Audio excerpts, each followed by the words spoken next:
Test, test, test.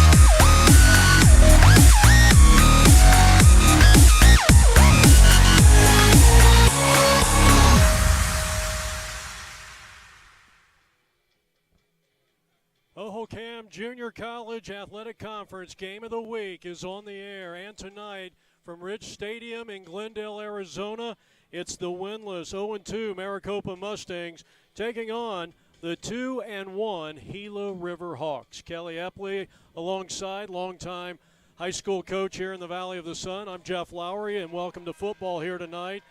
I'll tell you what, a tale of two cities here tonight with these two teams.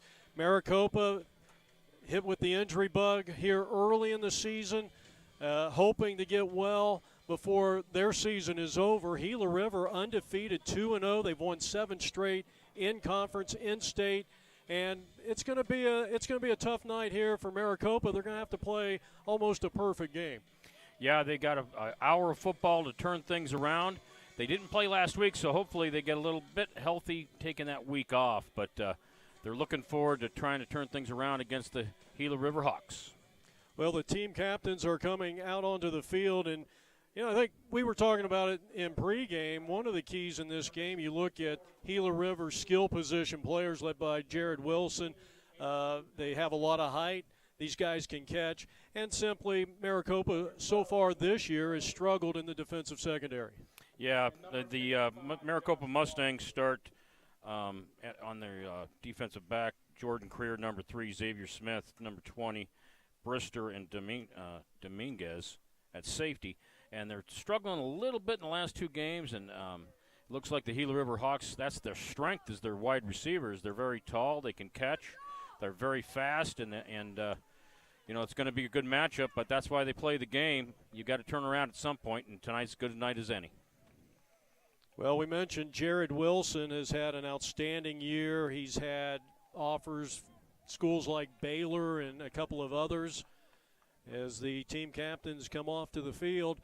And they've got a quarterback that has done a nice job this year in Cy Schmaltz, who has thrown for 7 touchdowns. He had a fine senior season at Mesa High School, the Thunderbirds, a year ago, where he threw for over 1,700 yards and 17 touchdowns. So it's going to be an interesting matchup. Can the Mustangs protect their talented quarterback, the left-hander, and Cody Lazamy? Well, it's nice to see that that both teams start more kids from the Arizona ranks than they do from out of state. Quite a bit more. I'd say probably 2/3 of their teams are from Arizona. That's why this league was created, to give the Arizona kids a chance to excel and get to that next level. So I'm glad to see the kid from Mesa, the Jackrabbits, come get a chance to start this year, and he's not disappointed. He's pretty dang good, I think. So it looks like the toss was deferred, and Gila River is going to be kicking off to start this contest. It's technically week 4 of the HJCAC season.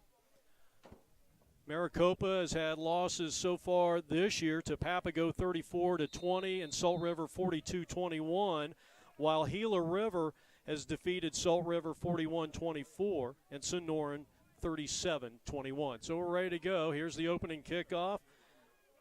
Austin Cogan, and it's going to be picked up there inside the 5-yard line, and the return belongs to Jordan Creer, and he is up across midfield, and that was a very impressive return. They're going to mark him down right at the mid-stripe, and that is close to a 47-yard return. Yeah, that's a nice return by Jordan Creer. He's a graduate of Yonker High School, where I teach at, so I know the kid personally. Great young man, great returner, played DB for us there. And he had a nice return there on their sideline over here. How important, Coach, is this first possession for, of course, you have a long game ahead of you, but how important is it to establish this offensive front line and give Cody some protection? It sets the tone, and I'll tell you what, it makes the offensive line take care of any doubts they may have or get the confidence they need to start the game. And he hooks up with Thompson, who makes a sliding catch near the 30-yard line outside the numbers, or right on the numbers. And that's going to be a 20-yard pickup. And on the first play, he gets plenty of protection. Yeah, plenty of protection. Good timing. The kid was wide open. It looks like they're playing a cover 3 shell back there on the secondary, so they just ran it through the ball underneath him. As you get a look at the replay, and just a nice pass. It was a little underthrown, but Thompson has good hands. He had 40 catches for nearly 800 yards in his senior year. And now this time, Lazenby in trouble, and I believe he might have been down. And will that be intentional grounding? There's no flag. No flag, yeah. I think they're going to have him down back here at the 38-yard line. So I'll bring up a 2nd down and 10. Ball resting inside Gila River territory as the Mustangs move left to right on your YouTube channel with 14 minutes left to go here in the opening quarter. That protection broke down pretty early, so Lazenby had to start scrambling right from the get-go. He was lucky to get rid of that when he did.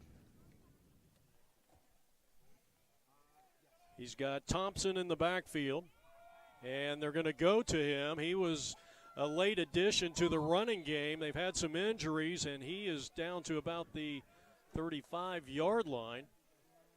So he picks up close to 5 on the play, and it brings up a 3rd and long here on the opening drive of the contest. Ran a little zone read. He bounced it outside, tried to get as many yards as he could, put his head down, and got back to the line of scrimmage. Maybe got about 2 yards, make it 3rd and 16. So they mark the ball at the 36 as we approach the 13-minute mark here in the opening quarter. Lazenby working primarily out of the shotgun. Thompson flanks to the right. It's a 4-receiver set. He looks downfield, and he's going to be caught from behind, and down he goes on the quarterback's sack. Big 99 getting in there. Mason Innan out of Mesa, Arizona, 6'2", 230 pounds. Yeah, trips to the field. Wide receiver over here to the right. I think he kind of zeroed in on it. Lazenby zeroed in on that one receiver. And I'll tell you what, the offensive line is going to have to do a little better job than what they're doing because those defensive linemen are on top of Lazenby right now. So now the big question, Kelly, is this 4-down territory for Doug Madosky, the head coach, in his 4th year, in the league's 4th year, by the way. Yeah, I wouldn't do it yet. It's early in the ball game. You give them a short field if you don't make it, so I think this is a good idea that they're punting. J.J. Dickerson, a very talented kicker, could be a Division I, and he got a little too much into that one. They're going to try to run it out of the end zone, however, and maybe not the best decision over there as the return man gets thrown to the track. And he's still rolling around over there. He's shaken up. That's Jaquez Modica, who has scored a receiving touchdown this year, the young man out of Smackover, Arkansas. So 11:59 is on the clock, and our first look at the offense, which is going to be led by the Gila River 6'2", 175-pound right-handed throwing quarterback Cy Schmaltz. Yeah, that ball's going to be at the 4-yard line. If he just would have downed it in that end zone, you'd have the ball on the 20. That was not a very good decision. I have the feeling that your special teams coordinator is going to have a talk with him over on the sideline once the trainer takes a look at him, make sure he's okay. The offense for Gila River, who come out in those light blue uniforms. They changed their uniform style from a couple of years ago. Handoff. Here's O going to work. He's got open running room. He's out ahead of the pack. He is still on his feet across the 40, up across midfield, and he dives to the 45 of the Mustangs. A late flag coming in, but a very impressive run that time. That one goes nearly 50 yards. He ran that zone read real well, just right up the middle, and got plenty of yards. Plenty of yards after the after contact. Plenty of yak yards. He's clear back, but it looks like there's a flag. It's coming back. Personal foul. Blindside block. Number 2 on offense, 15-yard penalty. Be 1st and 10, Gila River. So that will negate a near 50-yard run by Omarius Burnham, who has looked very impressive. But, you know, this is, I think a lot of people probably wonder, you know, is this a league that runs the ball a lot? It seems like it's more of a passing dominant league than run. You know what? It depends on what teams you watch, to be honest with you. And basically, the college football these days more is just about throwing the football. But if I had to say about Gila River, I'd say they're pretty balanced. Mm-hmm. And with that running back from Conyers High School in Georgia, Marius Burnham, he's a pretty good running back. Mm-hmm. I'd be handing the ball off to him quite often. Look at him barrel through there. He's a tough one to tackle. That was a nice shoestring tackle there by Xavier Smith of the Mustangs at the tail end of that play. I think we've already, did we have a timeout? I don't know if we had a timeout.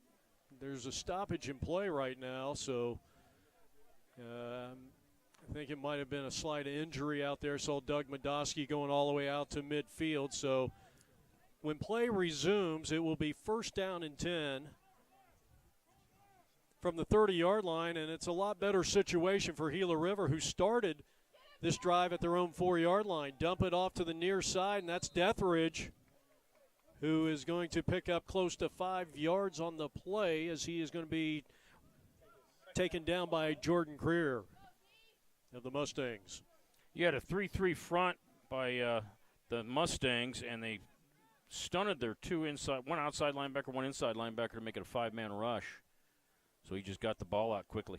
Burnham in for protection. Here's the pass. That's complete to Wilson. Wilson's going to be way shy of the 1st down, maybe a yard, and now a late flag coming in. This might be a face mask against the Mustangs. It came from way back deep in that defensive secondary. So I don't know what they saw we didn't see. You had 3 wide receivers out there, and they all ran fish hooks. I used to call that tackle box because you had a bunch of fish hooks. But all 3 of them just ran inside hooks. But they were on they were on the wrong side of the 1st down marker. I thought that was strange. Personal foul, face mask, grabbing the back of the helmet, defense, 15-yard penalty, automatic 1st down. Well, Coach, I got one right off the bat. Nicely done. That? Yep, nicely done. Got him in the back of the helmet when he's bringing him down. You can't do that. That's against the rules. So now from the 46-yard line inside Mustang territory, 1st down and 10. Schmuck on the pass and tried to set up just that little screen to the near flats, and it goes incomplete. Yeah, tried to run a little short screen over here to the left. The running back ran a little bubble route over on the opposite side. Quarterback looked over there to try to dupe him, and they just ran that outside receiver on a quick slant, and lineman released to try to run the jailbreak screen. You love that jailbreak term. Yeah, I do. 2nd down and 10. Gila River, a scoreless tie. 10:53 left to go here in the opening quarter. Cy Schmaltz, who had over 1,700 yards in his senior season as a Jackrabbit at Mesa High School. And a quick screen out to the far side, and Gila River's going to be very close to a 1st down as Monica makes his catch here with 10:47 to go in the 1st. Just a nice little bubble route by the inside receiver. Schmaltz gets that ball out of his hands in a hurry. I like the way he throws the football. He throws it fast, throws it quick. That's a hard throw, throwing it sideways. And almost for the 1st down, it's going to be 3rd and 3. 6th play of the drive that started all the way back at the 4. Handoff. Here's O going to work, and a power run over the B-gap right, and he's got the 1st down. A pickup of 5 on the play. And a fresh set of downs coming up for the Hawks in a scoreless tie with 10 minutes to go here in the 1st. You had a pistol set with an up back over there on the right. We call it H-back, just like an old-fashioned ISO play. Got the 1st down. And going to somewhat of a pro set, and they're going to go long and deep on the pass. And unfortunately for Gila River, their quarterback did not see a wide open Xavier Johnson there. Yep, the number 1 receiver over here wide. He was open. They just ran 4 verticals. We used to call it bullets. the two wide receivers run over the side of the field, and the two inside, or the two inside on the trip side, try to split it and get up the hashes. This is the 8th play of the drive. This is the opening drive for Gila River. The Mustangs were forced to punt. Going back to work. Burnham all the way down to the 29, maybe the 30-yard line. A pickup of 5 for their leading rusher this year for the Gila River Hawks. Gila River lined up in a tight bunch set over there on the right side of the offensive line, and then just gave it to the running back. They basically overfed or flooded that side with blockers, and he just picked and chose where he's going to run it. Team captain Palacio from the Mustangs was in on the tackle with 9.5 on the clock.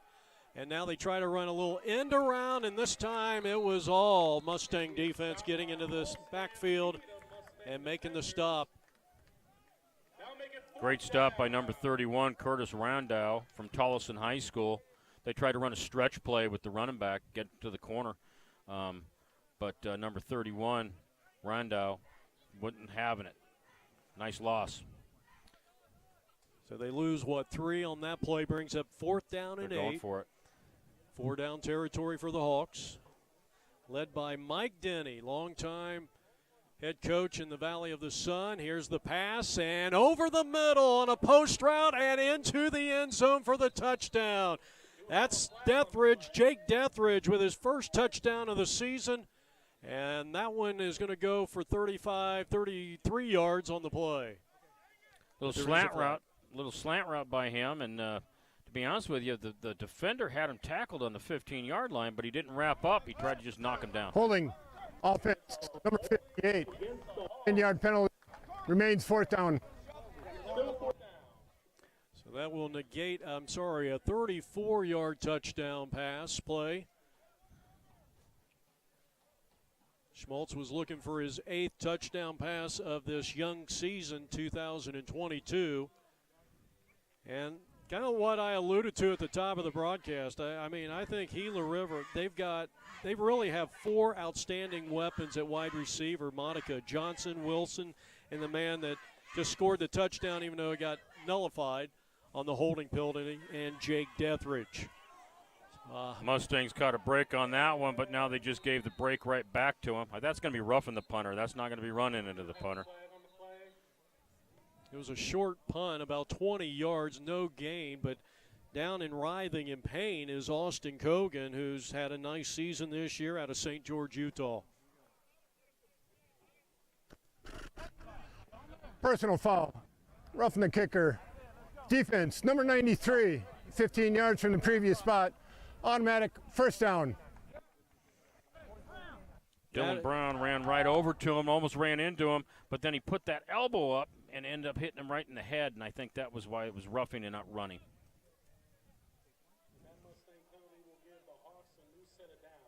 Okay, so from the 29-yard line when the Hawks return to the field with 8:34 as we're approaching the halfway point in this opening quarter, we are scoreless. Special thanks to our entire crew from Dynamic Video Solutions here tonight, bringing you junior college football in the great state of Arizona. 1st down and 10. Schmaltz back to pass, stays in the pocket well. He's going for the end zone, and Wilson tried to make a spectacular lunging catch. It goes incomplete. Nice throw by Schmaltz. It was a little bit outside, but it ended up being, the only one who's going to be able to catch it was the receiver, not the DB. So I thought that was a pretty good ball. Nice over-the-shoulder catch, or attempted catch there by Wilson. 8:29 left to go here in the first quarter and a scoreless tie. That's a good call, though, that 9 route. The defense came back out there to play defense, and they don't want to be out there right now because the special teams screwed up and gave them the ball back, so why not go for the end zone throw? All right, here is Burnham straight ahead on a relatively safe call there. He is brought down defensively by our infamous number 76, and it's a gain of 3, 3rd down and 7 for Gila River. Inside zone to the running back, 4-yard gain. I'll take that any day. They'll go back to the air. Here's Cy, throw it, and broken up, incomplete. I think he might have thrown that one behind the intended receiver, and it was broken up by yet another infamous number 10. Nice pressure by Justin Holmes out of Cactus High School. He was in the quarterback's face pretty good right there. He ran into number 22, Omarius Burnham, but Burnham didn't really give him a blow. He just kind of got in his way, and I think he got in the eyesight of the QB. So a big fourth down here as these two teams are, kind of filling each other out. Maricopa has never beaten Gila River. They're 0-3, and the Hawks, this is probably the biggest rivalry in this new league. Here's a little bubble screen to Burnham, and he did not make it. And a sensational open field tackle. Yeah, I was going to say, let's get the clarification on the number. Was that number 9? Justin Holmes, possibly? I believe so. 76 almost. He read it, and he sat there. He was going to try to catch it himself. There's a flag. Roughing the passer. Since first down. So another costly penalty. Yeah, that's not good. The penalties are going to kill you. That and turnovers on special teams are two things you can't have if you want to beat a team that looks better than you. Go ahead. All right, first down and 10 from the 12. Schmaltz rolling out and throwing, and it's incomplete. Here we go to 2.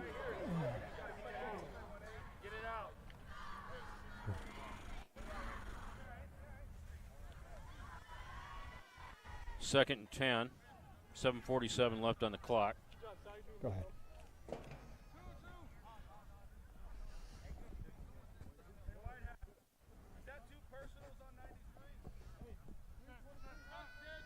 Right now, yeah.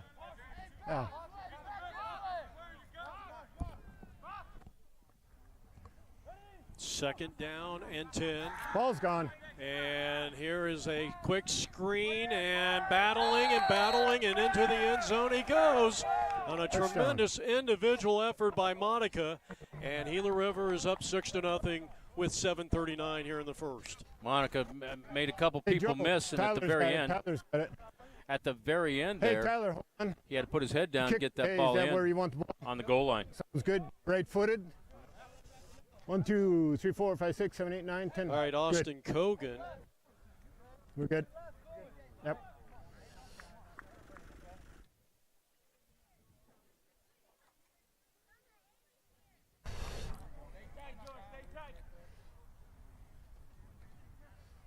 Austin Kogan, who was shaken up on a roughing the kicker earlier, is in for the Ball's extra gone. point. And the kick is up and good with 7:39 left to go. 7-0. Gila River jumps out in front here in Glendale.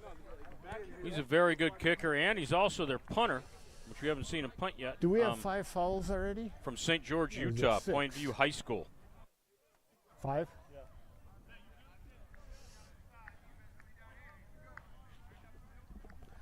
So 7-0, 7:39 left. Almost halfway through the first quarter. And to be honest with you, Maricopa's made quite a few costly mistakes, and just on this drive, where it would still be 0-0.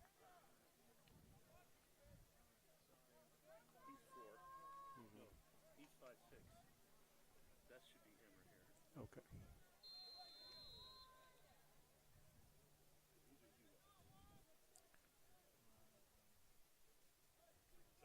You're fine.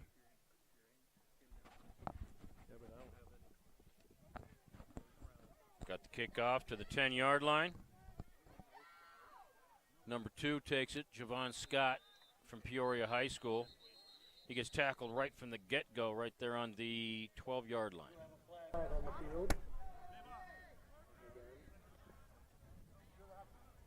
White number 3 during the return.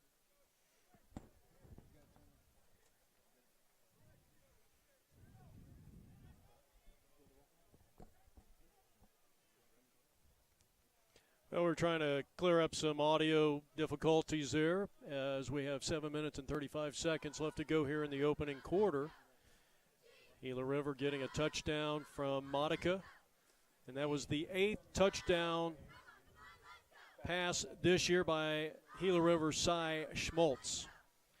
Penalty against the Maricopa Mustangs on the return. I think it might have been a block in the back.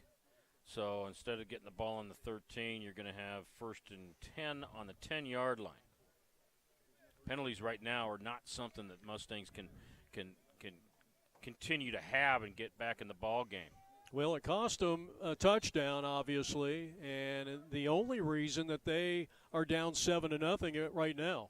And now with another penalty, they are backed up inside their own 10-yard line. They come out running the ball just to get a little out of that shadow of the end zone.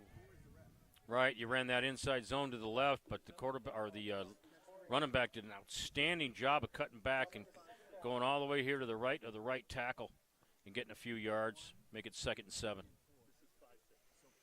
That last drive by Gila River, Kelly, 12 plays, and remember they started at the 4-yard line, so 96 yards, and they ate up a lot of time. And that defense of the Maricopa Mustangs were out there quite a bit as Lazenby throws a quick screen near side, the stiff arm, and this is to the running back who's normally a wide receiver in Javon Thompson, and he's going to get the chains to moving here, the 12-yard pickup. Yeah, he should have been tackled after about 6 yards, but he did a nice spin move back into the field and getting to that first down marker. This is his old home field. He played at Mountain Ridge also. So 1st and 10 from the 20-yard line. We're approaching the 6-minute mark here in quarter number 1. Lazenby, the left-handed, the southpaw quarterback for Doug Madosky, who is a 6-time junior college head coach, and saw his Scottsdale Fighting Artichokes as they run it for a 4-yard pickup. Nice little stick there coming up from one of those down linemen, the big guy, Mason Ennin, 6'2", 230. But Doug Madosky was in 6 Valley of the Sun Bowls in his 13 years as head coach of the Scottsdale Fighting Artichokes. Yeah, I coached at Glendale Community College in 2016 through 18 at the very end of the era of junior college football. And he was at Scottsdale. Him and Tommy Ziegler at Scottsdale had some nice epic battles with them. Lazenby, and that ball probably should have been picked off. I don't know why Boykin just kind of, maybe was just trying to bat that one down. That'd be nice to see that one again. And it's going to bring up a 3rd down and 8. Yeah, he knows he should have had that one. He's kind of wanting to get that one back. I think he was trying to go for the one-handed grab, and that didn't work out too well for number 9 on the Gila River Hawks. Yeah, you do interception drills, tip ball drills, and you preach. Use both hands, use both hands, use both hands. So here's a great example of why you use both hands. And we got a little movement on the offense, so that's going to move the Mustangs back 5 more and a 3rd and 13. 5:26 left to play here in the opening quarter. How many penalties is that against the I almost said Mountain Ridge, against the Maricopa Mustangs? 4? That's 4. We're not out of the first quarter yet. That's not good. I think they might be pressing a little bit. Well, they're off to an 0-2 start. There is one common opponent this year. The Mustangs lost to Salt River 42-21, yet Gila River beat Salt River 41-24. So if that gives you any indication of what this game's going to be like, but you got to play it out on the field. And on 3rd and long, the pass was behind his intended receiver, Jovan Scott, who had a couple of touchdowns against Papago 2-3 weeks ago. Yep, Jovan Scott was running a little 5-yard dig. They're hoping to dump it off to him so he could turn it upfield and try to get that first down, but nothing doing. So Gila River should get the ball back here. And back to punt And like I said, this is a young man I think's got a bright future, J.J. Dickerson. And we're going to get a timeout here by the Mustangs. This will be their first timeout in this first half. And it comes with 5 minutes and 21 seconds left to play here in quarter number one. We got the Mountain Ridge cheerleaders in full attendance here tonight. It's a warm day. Our game time temperature was 97 degrees, and there's not a breeze to be found. But it's a dry 97, so it's not like it was the last couple of days with this monsoon going on. And that monsoon that came out of nowhere last night, half the East Valley games were postponed, I believe, weren't they? Yeah, there was. We had people out at Gilbert High School, and they were very concerned that game was going to get postponed. And I know, 2 weeks ago, some teams were playing on Saturday. Yeah, quite a few were. All right, the line of scrimmage, the 17-yard line. Dickerson, 6'1", 170, and he unloads a line drive kick, fielded back at the blue 43-yard line. This is Monica. Monica, far sideline and outside the numbers. He's going to be pushed out of bounds near the 20. A late flag is coming in. They're going to mark him out of bounds right around the 18-yard line, which was pretty much the line of scrimmage. I thought 29, it might have been 29. I can't see the number. I think 29 had him down here at the 50, but just kind of ran by him, and he got a pretty nice return. So a 40-yard punt, or a 40-yard return on about a 39-yard punt.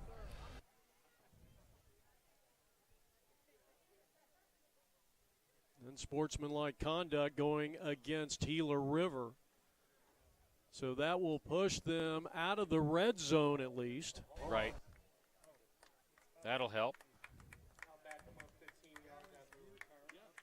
5 minutes and 6 seconds left to go. 7-0 visiting Gila River. They play their home games over in Campo Verde High School. Way out, almost opposite corners of the Valley of the Sun.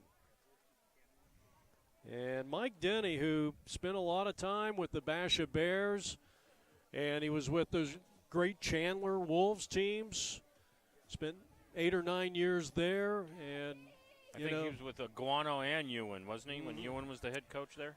As the pass is incomplete on first down and 10. And, well, good pressure there by the Maricopa Mustangs. I'll bring up a second down and 10. I don't know if he was there when Jim was there. I don't remember. But he definitely was there with Sean Aguano. I don't think so. Okay. Schmaltz he got pressure, and he wasn't able to step into that pass because you had your wide receiver running that wheel route over in that far hash, or I'm sorry, the far sideline. He was wide open. He just would have trotted into the end zone. Second down and 10. Handoff straight ahead, and here's O going to work, and he's going to be stopped immediately. Boy, that was a fine shoestring tackle once again by Justin Holmes. He hog-tied and brought him down after a 2-yard pickup, and it brings up a third down and 8 with 4:50 left to go in the first. Something I've noticed is if they like throwing it deep on first down, and if that doesn't go, they hand it to Marius to get 3-4 yards on the second down. That's been consistent. They're going to go back to the air, and Cy unleashes a beautiful pass and into the end zone, and it is a score. No, he actually did not come up with it. Looked like he did, but I think it fell out once it hit the ground. Yep. They like that trip set on this side, on the near side, and then they like the one receiver on the far side, and they like running bullets, which is four people running streaks. Oh. The two inside receivers on this trip set, the inside number 3 receiver goes to the far hash. The second receiver goes straight up, so it ends up being just 4 verticals. That was Xavier Johnson, the intended receiver. He had it, he cradled it, but then when he started to roll, it popped out. Right. And you have to have it until you're settled. We're going to see a screen here. We got 2 back set almost. So it's 4th down and 8. From the 33, and a wide open receiver over the middle, and that was Deathridge, who had the first. Well, he didn't have the first touchdown. That was Monica. He drops the ball right around the 17, and that'll be a change over and downs. And it was a little low on him, but he was catchable. That would have been a first down. Then we got to change it downs. Maricopa got a break. Let's see what they can do with it. Well, that play there reminds me of the Dallas-Pittsburgh when Jackie Smith dropped the ball in the end zone. And being a lifelong Steeler fan, I always remember if he caught the ball, Dallas wins the Super Bowl. It was a similar play. That's going way back. I'm telling my age. Lazenby returns, the southpaw quarterback for Doug Medoski's Maricopa Mustangs, looking for their first win of the year. They're down 7-0, and he's going to call his own number. We saw this the previous 2 weeks, the previous 2 games for the Mustangs. He is not afraid to run, and he picks up a good 8 yards on that play to bring up 2nd and 2. That's one good thing about him is if it's not open right now, he's not afraid to run. He's got the size, and I think he's got a speed for a big guy to get the first down. I also think Javon Thomas, number 17, did a great job of picking up a blitzing backer on that play, or it's a sack. Well, they've marked the ball back to the 37-yard line for some reason. I don't know why. I thought he stepped out at least at the 40, but it's going to bring up a 2nd down and 3. 3.5 on the clock. Here's a quick pass over the middle. Not much going on there. And speaking of Chandler High, Demetrius Warren was right there, Johnny on the spot to make the tackle, and they pick up a good 3 on the play. And it's 3rd and short. Little slant route by the inside receiver. You've got Christensen in there at tight end. He ran a little out route. He was open also. Now they've changed personnel. You've got Christensen out and 3 wides. Yeah, they're featuring Andre Puente, 6'4", 190 pounds, out of Savannah, Georgia. You got 2 back set. I take it back. Not a 4 wide receiver set. You got 2 backs, pistol set, up back.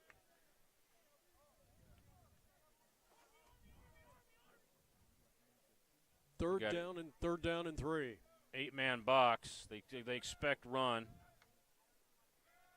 They rush 5. Cody takes off with it and will pick up the first down as he gets it across the 45 inside his own territory. I almost thought that was called, but I went back when he steps back and it's not there, and then he goes and runs. It wasn't called because I'm looking to see where the old linemen are at. They're still back there watching him run. So if it was a called draw by the QB, they would have been blocking all the way upfield also. So a fresh set of downs for the Mustangs with 2 minutes and 20 seconds left to go here in the first period of play, first quarter. And here's the blitz, and they picked it up, but unable to get to Lazenby before he hooks up with Javon Scott, one of his top receivers this year, and that's good enough for the first down. Demetrius Warren from the outside linebacker position backs up, and at the snap of the football, rushes on the left.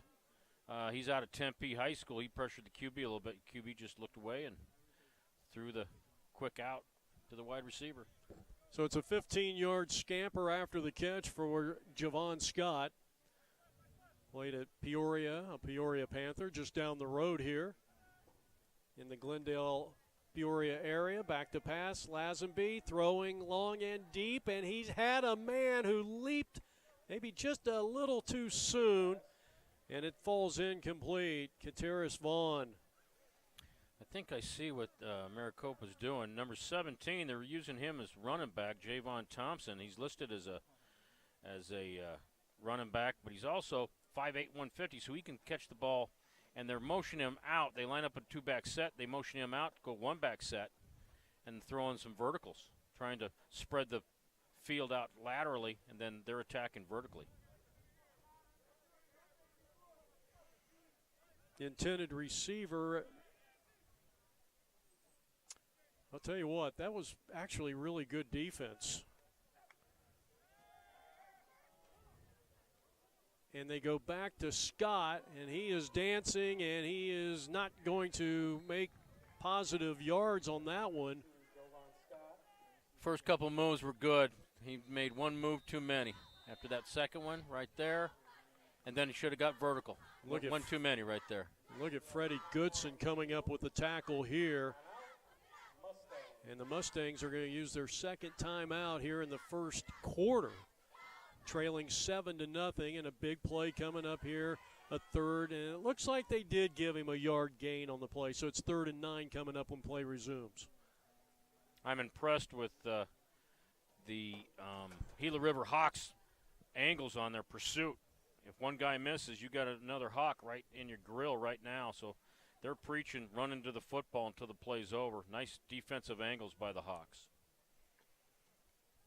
So 1:17 left to go here. You're watching Hohokam Junior College Athletic Conference, or better known as the HJCAC Game of the Week. Next week, the Mustangs will be back at home against Sonoran on October 1st. Interesting that Mike Denny's Gila River team, since he took over in week 3 last year, he lost his first game, and they've reeled off 7 straight in-conference wins. And if they go ahead and come up with a undefeated season here in 2022, it will be 3 undefeated seasons. They've been 2-time conference champions. Lazenby passing, and that's broken up at the last instant. Daniel Ekwesi with a tremendous play, who has 2 interceptions and 10 tackles already in the first 2 games, not counting the snow game. You had a 3 wide receiver set with a tight end and ace back, and they just ran out routes with the outside receivers, and your tight end ran a press and then a turn after about 7 yards. He was open, but he wasn't. It was before the stick, so I think that's why he threw the ball outside, trying to get the first. So that's going to bring up a 4th down and 9. The ball resting at the 40-yard line of the Gila River Hawks. And now Jared Wilson, their top receiver so far this year, is back deep to receive. Line of scrimmage, the 40-yard line. Well, it was somewhat of a sustained drive for the Mustangs, but they're punting on 4th down inside Gila River territory. And that one is going to be blocked, and it will be picked up by, well, it's a loose ball, and here's Soko, who picks up the ball and then slips on the turf near the 37 of the Mustangs. He tackled himself. Yes. Right there on the sideline. Nice block by that defensive end right there. Took it right off the tip of the toe. The Hawks are trying to pick it up and run. It really doesn't matter who gets the ball. If they just fall on it, it's still the Hawks' ball. But they were trying to advance it, so that's why everybody was standing up and trying to tip it. Johnny on the spot, so-called. I didn't quite pick up the young man who blocked the punt. That defensive end on the right, I couldn't see his number. Defensive end on the right side, I think it might have been Mason Ennin. Well, Ennin has been in on quite a few plays. 1st down and 10. Hawks, back to O, and he busted through an angle run that time. A little ISO left, and picks up a good chunk, close to 5 yards on the play. Yeah, well, Marius Burnham is a workhorse. He's athletic. He hopped over one tackle and then did that spin as he's leaning forward, always getting more yards inside. And like right there, you see him just give a great fake. We didn't know he had the football. Well, Schmalk goes down, and that's going to be a quarterback sack.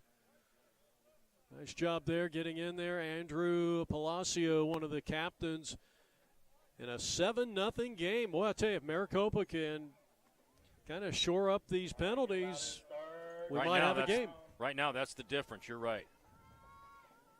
3rd down and 7. Schmalk back to pass. He is throwing, and it was off the hands.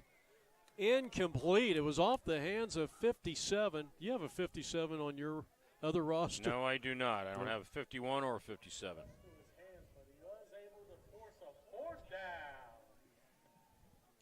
So 4th down coming up. 4 seconds. This should be the final play of this opening quarter. Yeah, you're right, though. He had that ball right there. He planned on getting a few yards after the catch. 4th down and 7. Schmalk to throw over the middle, and he finds his top receiver as the zeros are up on the board on a tremendous catch by Jared Wilson. A nice post pattern, and he picks up a little more than 20 yards on the play. As we go to the second quarter, it's Gila River 7 and Maricopa nothing.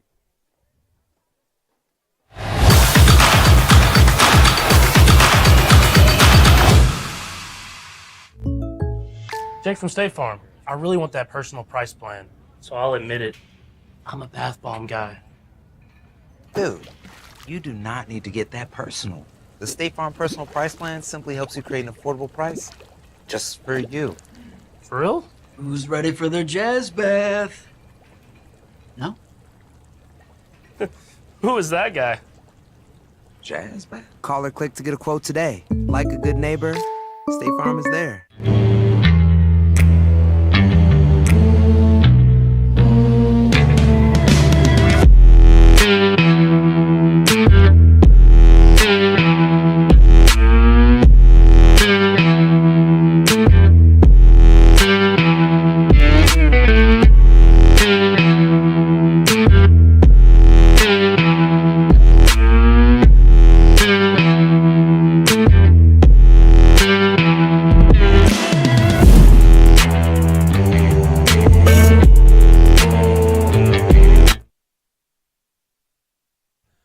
Second quarter action. We got a loose ball on 1st down and 10. Schmalk, the quarterback, picks it up. He's in trouble, and the Maricopa defense rising to the occasion.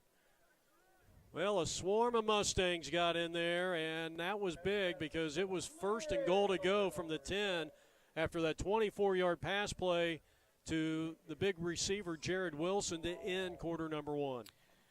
Yeah, those snaps, but I tell you, I got no patience for those snaps as a head coach.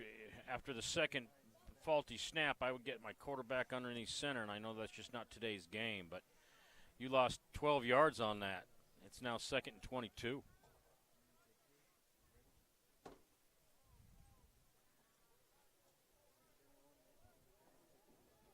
Still working out of the shotgun. Perfect snap this time. He'll dump it off to the far side. This is Johnson going to work. He's inside the 15, the 10. He's inside the 5 and all the way down to the 3-yard line. That was a very impressive run by Xavier Johnson. You got a flag.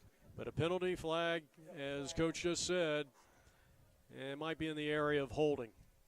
Usually down there it probably is. It was a nice little smash route by the outside receiver. And then he started getting upfield. I think he had some wide receivers out there blocking. Maybe grabbed a little bit of cloth.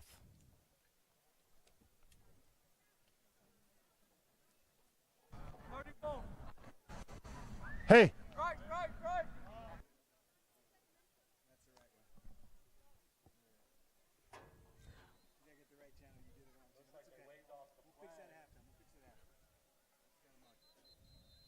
We're going to get a timeout by Gila River, 13:54 as we start the second quarter of play. It's week number 4 of the Hohokam Junior College Conference. And so far, Maricopa has been one of the strongest teams through the first 3 years of the history of this conference.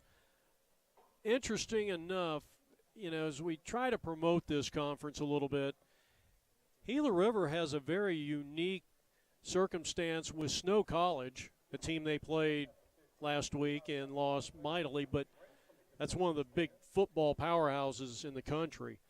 And so a good majority of their roster, the players are actually enrolled with Snow College, and they are getting out-of-state tuition. They're saving $10,000, $11,000 a year on tuition. And it's, what a tremendous program that Mike Denny and Gila River's got with Snow. And they, not just, to be honest with you, it's not just Gila River. Any of the junior colleges that their teams they're playing can do the same thing. The Hohokam League came into an agreement with the Snow College to do exactly that, because that way they can keep an eye on their grades and attendance and things like that. All right, when play resumes. Fans, let's get loud. It's third down. Third down and goal. At the 4-yard line. Inside the 5, and now the pass, and that one's going to be deflected. Pass is broken up.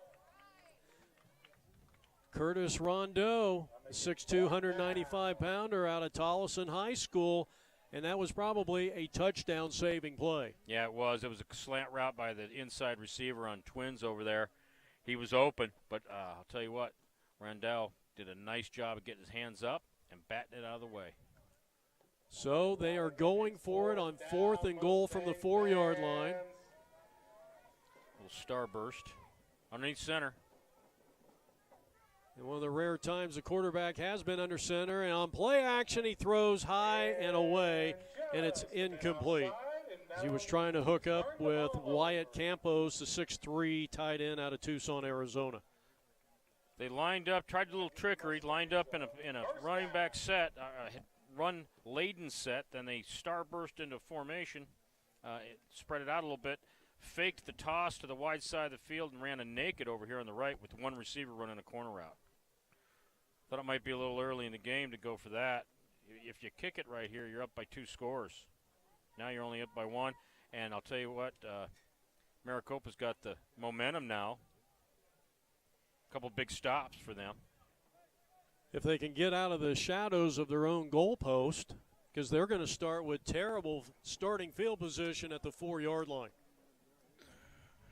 Lazenby has looked good at times in this game. If he gets protection, he's dangerous. And a quick screen out to the far side, and that's one way to get rid of the ball quick. And he hooks up with one of his favorite receivers, Jay Anderson, out of nearby Sunrise Mountain High School.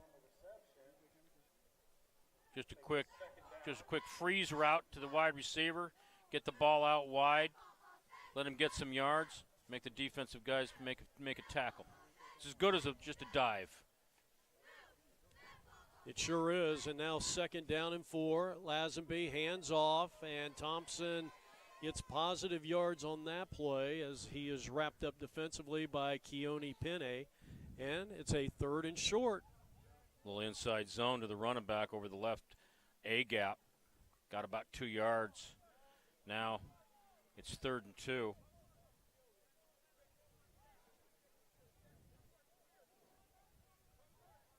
Seven man on the box for Christensen is now checked in there, and now Lazenby straight ahead, lowers his head, and picks up a good 4 yards and a 1st down to the 16. That was a called QB draw. Little shotgun, take a step back, and then he was going to go for it from the get-go. You can see the running back there, the lineman up there blocking upfield. Well, Lazenby's got kind of a prototypical quarterback's body, 6'4", 220 pounds. That's a big kid. And he can take a few hits. I mean, you don't want him running up the middle every time, but obviously with 12:15 left to play here in the first half, 7-0 Gila River leads it, and they got a fresh set of downs, 1st down and 10. 4th play of the drive, and Lazenby really just didn't have a whole lot. Got some good pressure in there, and the tackle was made by Goodson. Freddie Goodson out of Gilbert, Arizona, number 28. Yeah, poor Lazenby's out there running for his life right now. He's going to have to get a little bit more help from his offensive line. Hold their blocks a little longer, move their feet. Defensive line for Gila River. Quality defensive line. They're not huge, but they're active. One of the leaders up front, Jamari Jackson, number 30 for Gila River out of Chicago, 5'10", 240. Playing kind of a nose tackle. Back to pass on 2nd and long, and another screen, and look at the speed of Scott. You know, he's not the biggest guy out there, but he may be the fastest guy. A quick burst and a 1st down here for the Gila Monsters. He's got those silly hips. He catches that ball right there, catches it again, and then he can turn it upfield, and he's deceptive He just can turn the corner real quickly, make people miss. So he picks up 14 yards, and they're not the Gila Monsters, they're Gila River. That's what I get for watching one of the old Valley of the Sun Bowl games today. Back to pass with 10:40 on the clock, and Cody is going to go down. That'll be a quarterback sack. That might be a half sack between Jackson and Mason Ennan. Yeah, too many offensive linemen watching. They're making contact, one hit, and then all of a sudden that cup just collapses. And see how you've got like 3 or 4 offensive linemen watching it. They should be at least on top of a D lineman. They've got to step it up a little bit. They're in the ball game. It's only 7-0. Mm-hmm. But the tail of the score doesn't really tell how the game's going.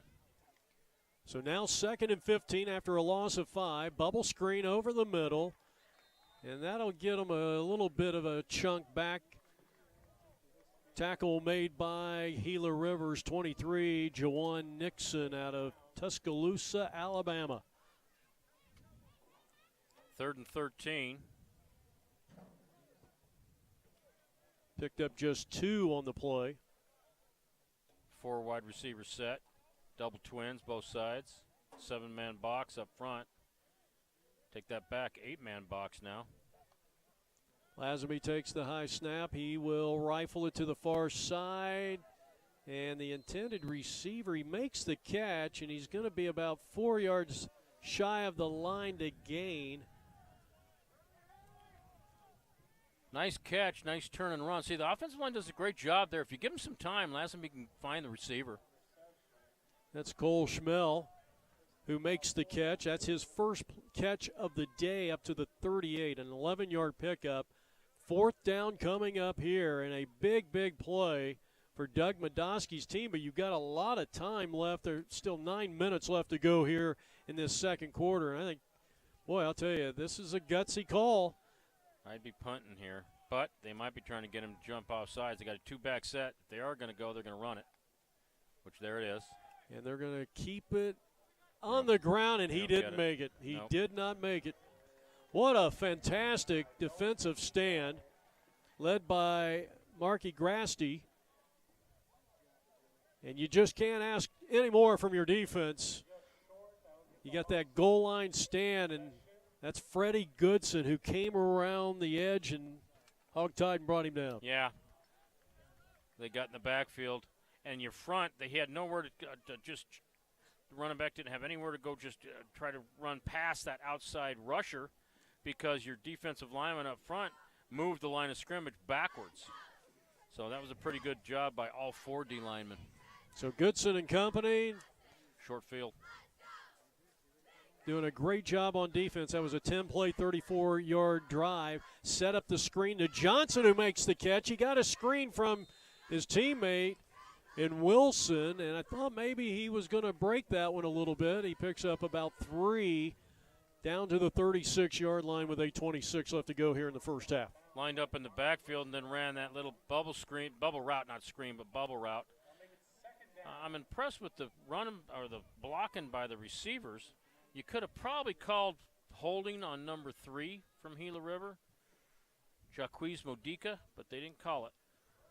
2nd down and 7. They go back to O, and he'll just grind it out. 3 more yards in a cloud of dust or a tumbling tumbleweed. And it's now 3rd and 4 coming up from the Maricopa 33-yard line. If I'm looking at tendencies, I'm thinking 2nd down is their rundown for Gila River. There's a look at Cy Schmaltz, the talented right-handed throwing quarterback out of Mesa High School.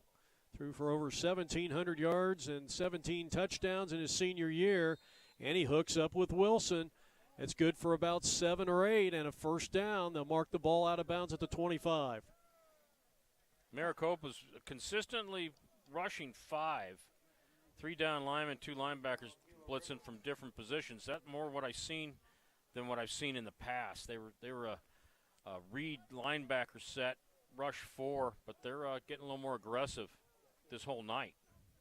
First down and 10 7 minutes on the clock. Another screen. Deathridge with yards after the catch. He slips one near the 10. He's inside the 5. Can he go all the way? He's going to be wrapped up at the 1 of Maricopa. So that was an impressive 24 yards, but most of those yards, if not all, were after the catch. Yeah, sure was. It was yards after the catch. That wide receiver or that safety, you'll see him come up. Oh no, that was the previous play. That's the previous play. But the safety did a great job of reading it, come up to make the tackle, but he ended up missing him. I bet we can get a replay if after the score or a turnover, whatever is going to happen here. Oh, just dives into the end zone. Now, Maricopa is claiming his knee was already down, but he dives in a 1-yard run to make it 13-0 with 6:29 left to go here in the second. He slipped. Here it is right here. It looks like he slipped. Right there. Runs. He made it in. He made it. He got the knees up, didn't he? Yeah, his knees weren't ground down there, but he did slip. I almost think he might have started diving, thinking the goal line was a little closer than what it was. Mm-hmm. It was a kind of an unusual play. So Burnham is into the end zone, giving Gila River a 13-0 lead. Now the extra point, and the kick is up, and it is good. That guy's got a leg. He sure does. That's Austin Cogan, who has had 3 field goals. His longest is from 37. And his extra point with 6:29 left to go here in the first half has given Gila River a 14-0 lead. Here's that play, run and play again. He almost like dives from 3 yards deep, gets the ball right there. Gets in, but barely. He didn't have to dive at that point, but hey, it's points, right? It's points, and it's one less hit that his body has to take. These guys are young. They can take hits. He's just a freshman. He must be like 19. Well, I think this is a young man that can play at the next level. Yeah, I agree with you. I really believe that. He's from St. George, Utah, so I'm wondering what brought him out here to Arizona. Well, the Gila River Hawks, as we await the ensuing kickoff by Austin Cogan, and he too is from St. George, Utah. Yeah, both of them from snow country. Gila River, 2-time conference champions.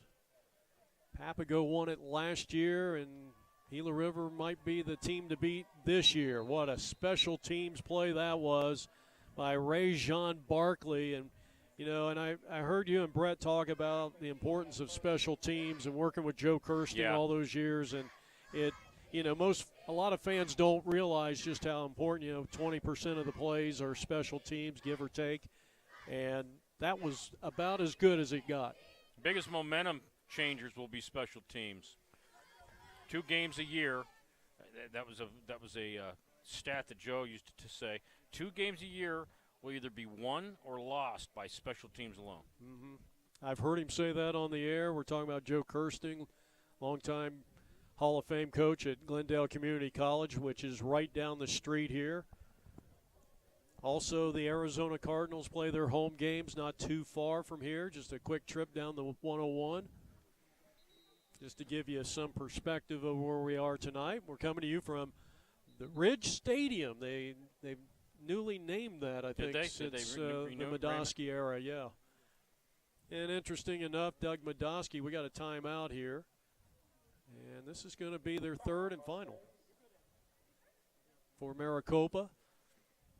As you look at the huddle on the far side by the Gila River Hawks, I'd be remiss to not mention Ryan Felker, who started this program, and I thought was one of the top coaches that at least I've worked with in, my 25 years in the Valley of the Sun, and, he did a great job. They were undefeated in state, and I think they were a big part of getting this league going. They won 2 championships under Ryan Felker. Was the old head coach at Mesa Community College when we had the JC balls with the junior college football, when we had that with the Maricopa schools. Mm-hmm. His first job was at Desert Edge when I was at Agua Fria High School, so he actually used to use our weight room because they didn't have one built yet. Oh, yeah.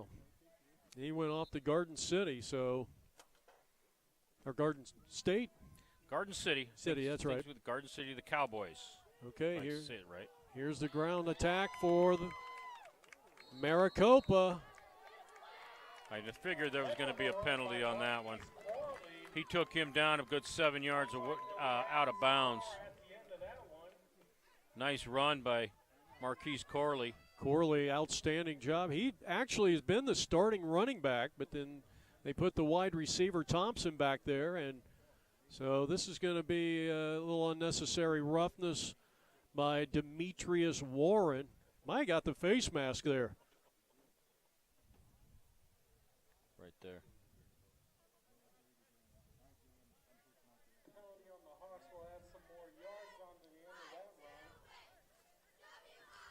Well, they're in the Hawk territory. It's a break they needed. They score right here. They're right back in it. Two-back set. And they got plenty of time. 6:09 on the clock. Lazenby on the screen pass, caught at the 48. And the quick Scott up across, or down across the 40 and to the 38-yard line. He picks up 8 yards on the play. And I'll tell you what, I've been covering these games for 4 years, and I don't know if I've seen a quicker first step than Mr. Javon Scott. Number 17, Javon Thompson, Mountain Ridge. Or number 2, yeah. Was that number 2 that caught that? I thought it was 17. It might have. Okay, that might have been 17 on the far side. But I'll tell you what, that's why, what they're doing is they're lining them in the backfield and motioning them out laterally and letting them run with the football, making the defense make a stop. Right there, did it again. Yeah, this is Thompson, who started the game at running back. Now they've moved him back to wide receiver, and he is all the way down inside the 25-yard line, so he picks up about 14 yards on the play. They're lining him back there like a running back, but then they're motioning him outside, or they're just running the bubble routes with him and making him a wide receiver. You know what I mean? Yes. I think what they're doing is they're making the linebackers cover him by his alignment. Well, this has been the most impressive play that we have seen out of this offense here today. Nice drive. And with this short passing, the short game, that gives your offensive line a little break. And here's Cody going to work. He's going to call his own number and pick up close to 8 yards on the play, as he's going to be brought down the far side by Vaughn. He does a nice. The quarterback does a nice job of saying, "Hey, I'm going to be patient, be patient, be patient. Nothing there. Okay, screw it. I'm going." So he tucks it and he runs. Just got to be careful. You don't want to hurt him. Now they do have.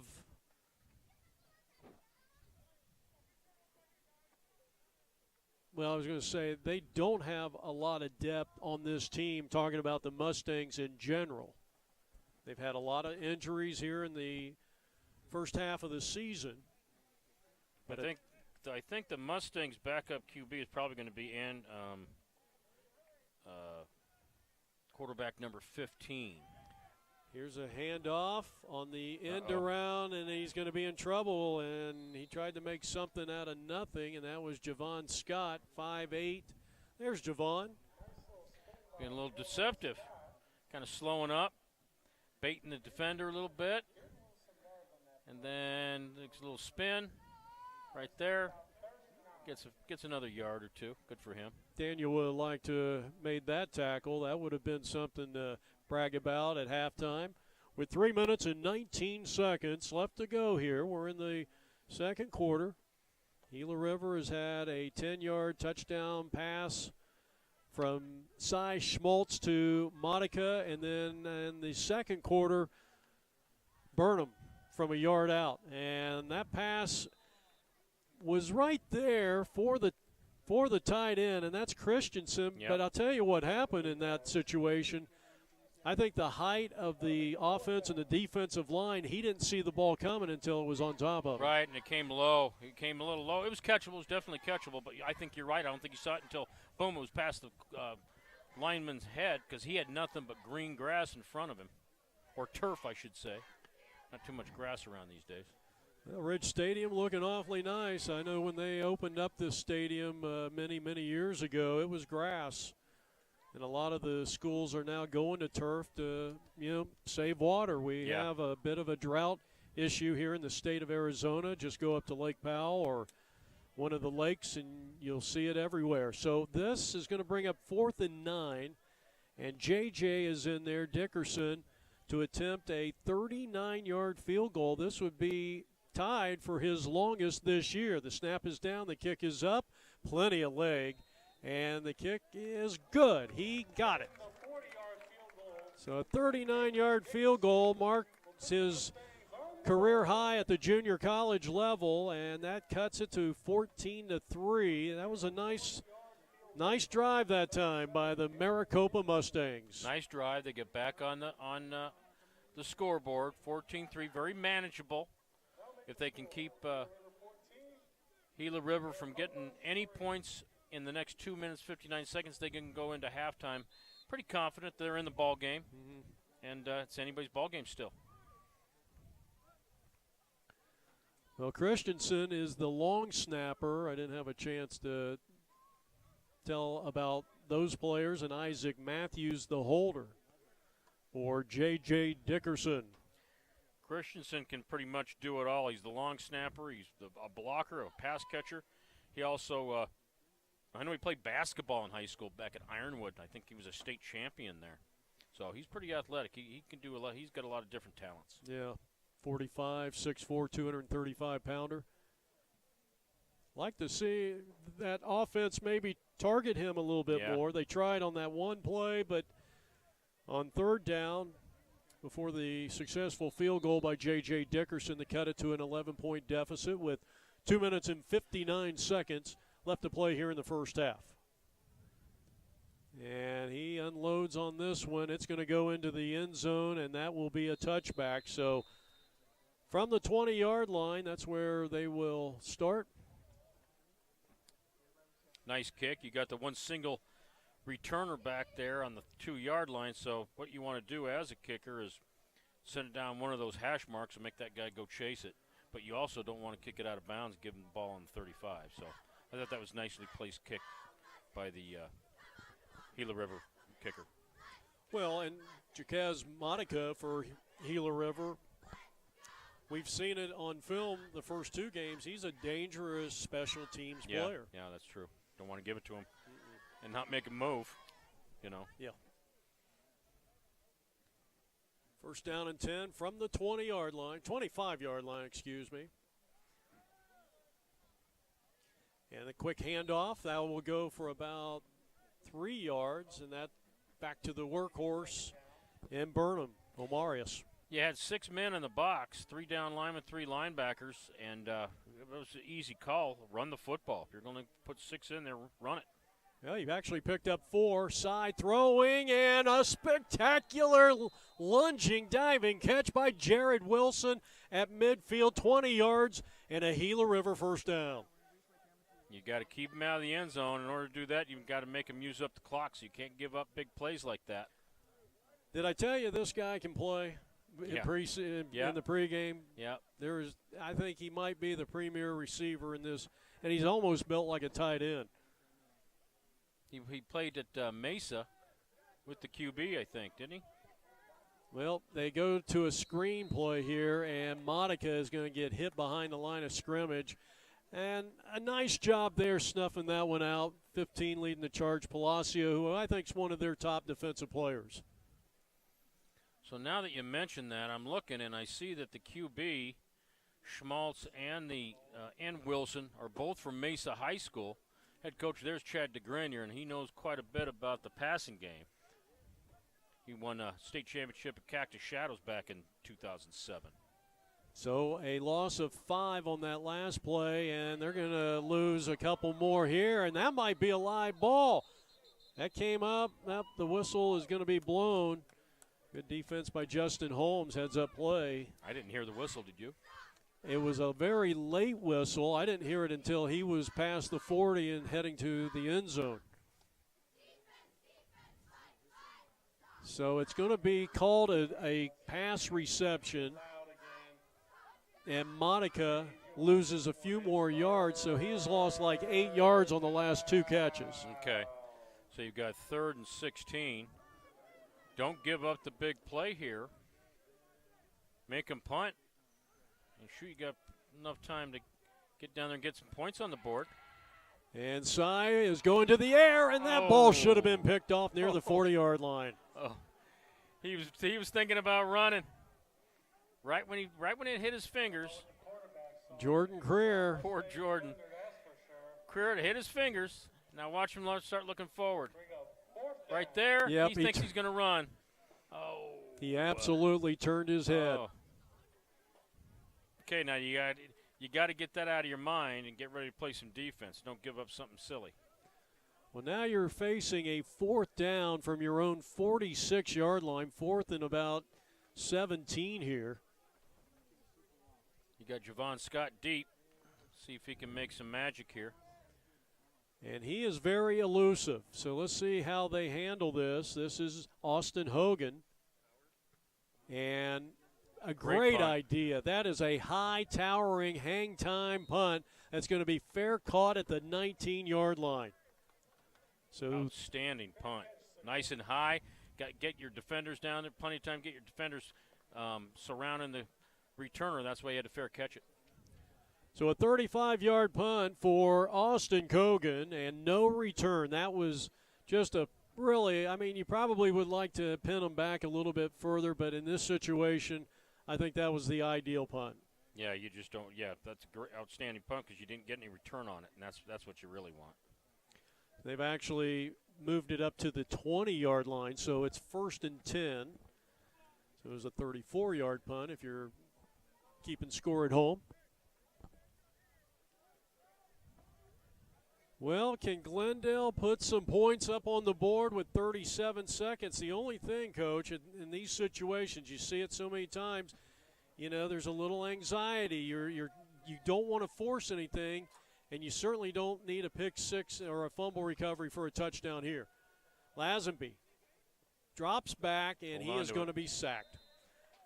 So a broken play there for Glendale, and it was big 99 Mason in, and we've called his name many times here tonight for Gila River. You also don't want to outsmart yourself. They're running that little tight bunch over the short side of the field, and then looks like they want to throw that freeze pass to the number 1 receiver over on the wide side of the field all by himself and let him run and get some yards on his own. But I think that defender was just too tight on him, so he had to hold on to the football. Well, Maricopa's going to let the clock run out. That is the end of the first half. Gila River 14, Maricopa 3. A field goal, 39 yards by J.J. Dickerson in the latter part of the second quarter. At least gets the Mustangs on the board, and they are in the game, but they do trail 14-3. Yeah, but it's manageable. It's a manageable game. When it was 14-0 halfway through the first quarter, it looked like, unfortunately, it might be a runaway. But no, they've played tough. They've got 3 points on the board. I think they got a few of those penalties they would like to get back and be a little closer to the game. They have no reason why Maricopa couldn't be ahead in this ball game if it wasn't for some of those penalties, costly penalties. And they've just got to get rid of those costly penalties and quit hurting themselves. Just play the opponent. Don't play against yourself also. Well, and you go back to the opening drive where Gila River scored. There was just 3 costly penalties, or 2 on that drive, and then the ensuing kick, Maricopa committed another penalty that set them back inside the 10, and it just was it's just not typical Doug Medoski football. But again, you got to work with the personnel that you have, and right now Doug is a little short-handed. And I think the kids might be pressing a little bit. They're 0-2. They're playing a team that's 2-0 in state. They're not going to count that game out in snow, traveling clear out there. No. But I think they might be pressing a little bit, saying, "Hey, we can't go 0-3. We're playing a team that, if you look at the numbers of points allowed and points scored on teams they played, you're probably supposed to lose tonight." So they might be just pressing a little bit, and that adds to the mistakes. So our halftime score, Gila River 14, Maricopa 3. We'll have more from Ridge Stadium in Glendale, Arizona when we return in just a moment.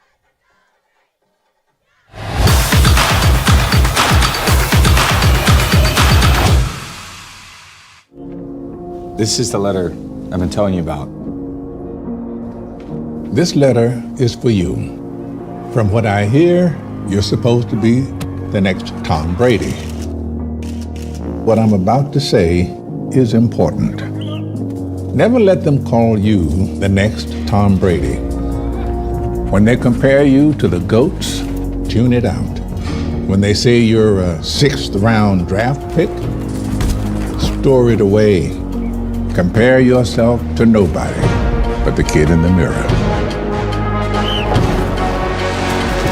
The one who goes all in, all out, and has the crazy confidence to know that who you are today is just a piece of who you're going to become.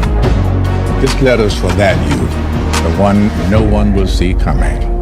Sincerely, Tom. Live out your dreams, man.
Find your purpose at Grand Canyon University. Private, Christian, affordable. Visit gcu.edu. Care Urgent Care is proud to be the preferred healthcare partner of the AIA. With over 40 clinics in Arizona and more than 135 locations nationwide, we are here for you with quality healthcare you can trust when you need it most. Our sports physicals, on-site labs, and x-rays will save your family time and money. And some of our clinics are open until midnight, 7 days a week. You can even check in online at urgentcareradio.com using our Wahoo service. It stands for Wait at Home or Office. Call us at 1-800-URGENT.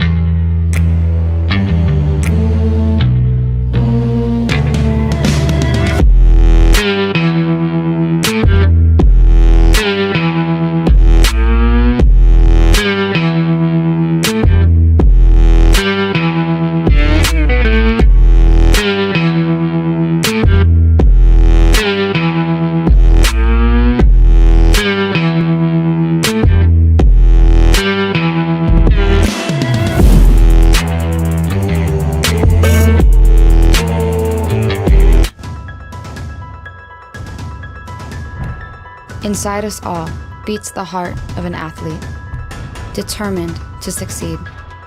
We push, we fight, we sacrifice. Sometimes we fall short, sometimes we just fall. But we get back up, stronger than before. This is more than a game. This is our goal.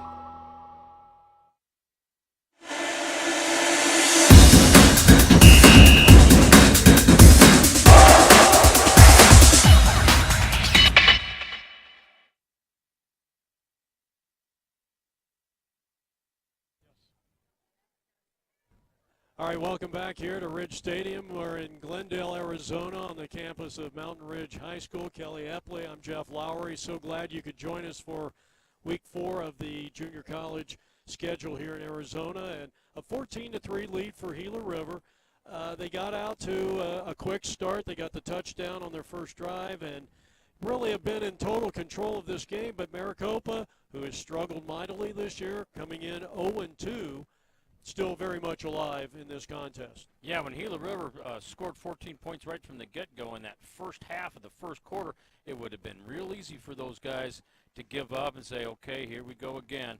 But I'm taking my hat off to them because they fought back and they didn't allow Gila River to score any more points. They came back, moved the football, controlled the clock a little bit, and came away with 3 points. So we're still got a ball game, and it would have been easy for them to give that up. What are some of the things that Doug Medosky is maybe talking about in the locker room right now, or what are some of the things that you feel that his team has to do to stay competitive? Penalties. He's talking about penalties. He's talking about don't press so hard to where you're going to cause a penalty. Don't try to get in there late and do something. And for goodness sake, don't let your temper get the best of you. And if a kid pushes you, turn around and push him back. Because I think we had a personal that was just completely didn't hit. None of these personal penalties have to happen. So right. I think if I were Doug, and if I know Doug like I do, he's in the locker room right now talking about stop the penalties. Let's play the opponent, which is the Gila River Hawks. Let's not play ourselves or the referees. And then on the flip side, you got Gila River with a 14-3 lead here at halftime. You got a lot of game left, obviously. We still got 30 minutes of time in this one. And so they can't just say, we're going to play not to win or not to lose. They've got to come out and execute their offensive plan. Yeah, they're going to talk about be confident. They're in control of the football game. You know, they're up by 11 points, and two quarters ago it was 0-0. They weren't up by anything, so they're in control of the football game. They've just got to hold on to the ball, not press. I think they're throwing the ball well. I think they're running the football well. That's the key on this game. I'm seeing that the Gila River Hawks can run the football well. And they haven't turned the ball over. And no. That's obviously a key here. We haven't seen the turnovers here in this game, so that can change in the second half. Well, let's give you the scores in that first half. The first touchdown was scored by Monica, the very speedy wide receiver for Gila River. It was a 10-yard run, mainly yards after the pass. And we're seeing a lot of that not only with Gila River but teams around the league, because it's almost like the league does the screen passes and the short passes and the bubble screens and those kind of things. So we're seeing a lot of yards after the catch in this league, and we saw that on their first one. And then Omarius Dunham with a tremendous play. Got it in there with that sneaky dive at the 1-yard line. They go up 14-0, and then we got the field goal with a few minutes left to go there in the first half. Yep, here we got to look on the replay right there. First score. Nice catch by the receiver for Maricopa. And then there's that big bomb that he didn't end up getting credit for the catch on that one. And this was the kick return to start the game, that 47-yarder by Jordan Creer. And then Lazenby, so many times, I would say, 3 times, he's been able to take off with it and gain some positive yards. Right now, Lazenby's their best rusher, setting up back there. If they didn't have somebody open, he's going to tuck it and run it. And then the blocked punt, which really, I think, disrupted the momentum. And Soko had a nice little 15-yard return. And there's the block again. And guess who made the block? Probably the defensive player of the game, Freddie Goodson, for the Gila River Hawks. And he might be dancing in the end zone if he just doesn't tackle himself there on the sideline. And obviously, you know, the Maricopa Mustangs have played, I think overall, I think you'd have to give them a B+ on defense, going up against this high-octane Gila River offense. Yeah, I'd give the defense for the Maricopa Mustangs a B+. I think the Gila River Hawks are very well coached. They can run the football. They can throw the football. They can catch the football. Today's game is get the catch out in the field, out in space. Give the receiver or running back the ball out in space and make the defense tackle you in space. So that's you're going to see a lot of yards after catch. It's how well do the defenders open field tackle. That's who's going to win the ball game. As we give you some more of the first half highlights, it's the Maricopa Mustangs trailing the Gila River Hawks by a score of 14-3. And I would imagine the second half of this game is going to have a different look than what we saw in the first half. And I think the one thing that Doug Medoski's got to do, no doubt about it, he doesn't want this game obviously to get out of hand. I don't know. Can you lengthen this game a little bit, because he is playing a little short-handed, and I don't know, maybe a little more time control. Well, he's changed his philosophy defensively from the first game that I saw him coach this year. They rushed 4. They read with their linebackers. They played a cover 2 concept in the backfield, but they're quite a bit more aggressive this time around, doing a little bit of stunting.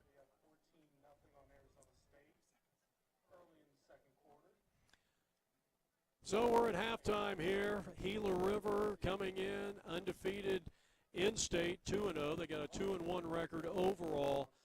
They have gotten out to a tremendous start this year. They've had wins over Salt River, Sonoran, and we mentioned, I think right now you look at Maricopa and you look at those common opponents, and there's only been one. It was the Salt River game for both these teams. The Mustangs got blown out a little bit, and Gila River had a convincing win. So you would think, based on that, I mean, you know, it's only one game, that this would have been a blowout. So I think, you know, just being in striking distance has been a great thing here for Doug Medoski's Mustangs. Yeah, I think what he's got to worry about is his team. He's got to keep them healthy. He's got to worry about their mistakes, them being successful with what they're trying to call. Not be so concerned about who they're playing and how many points have they scored and who they scored them against.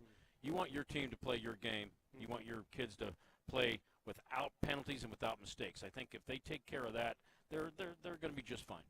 You know, we were talking when we were down on the field in pregame that the receivers of the Gila River Hawks, 6'2", 6'3", 6'2", a lot of length, a lot of height, good hands. All of them can catch. Jake Deathridge had that great catch in the first half. He is a weapon for this team. Do you feel like maybe Gila River has been able to utilize all these receivers? Obviously, Jared Wilson, he's had 4 catches and has made some spectacular plays out there. But do you think that we might see this offense, they try to open it up a little bit here in the second half? Yeah, I think they're going to probably try to do that because the secondary has been a little bit struggling against the passing game in the past, with Creer from Yonker High School and Smith from Deer Valley, Brister from Centennial, and Dominguez from O'Connor. I'm a West Side guy, so I like seeing those West Side schools taking care of business, so I'm hoping they can do real well. All right, so when we come back, we'll have the second half of this, well, it's a titanic struggle between these two rivals, the Maricopa Mustangs trailing, visiting Gila River 14-3. We'll be back. You know the best thing about Raising Cane's? Well, we have fresh, never-ever frozen chicken fingers. We also have extra long, crinkle-cut fries. Then there's our crisp coleslaw and Texas toast. And, of course, you can't forget about our totally craveable cane sauce. But while all those things are definitely tasty, the best thing about Raising Cane's is simple. We don't make it until you're ready to eat it. Raising Cane's, one love. Find a location near you by visiting raisingcanes.com. Welcome everyone to Grand Canyon University, located here in the sun-soaked city of Phoenix, Arizona, one of the largest and fastest growing universities in this country, while leading a movement of service and leadership with purpose. If I line up 10 kids today and say, why'd you choose Grand Canyon? 9 out of 10 will say it's the strength of the community. I wanted to attend affordable Christian university in a place I could truly thrive. GCU, they opened the door for me when nobody else would. GCU truly cares about students and alumni and wants to see us change the world. Grand Canyon University is a champion of inclusion, community, and equal opportunity for all. This is the College Tour. Streaming now on Amazon Prime.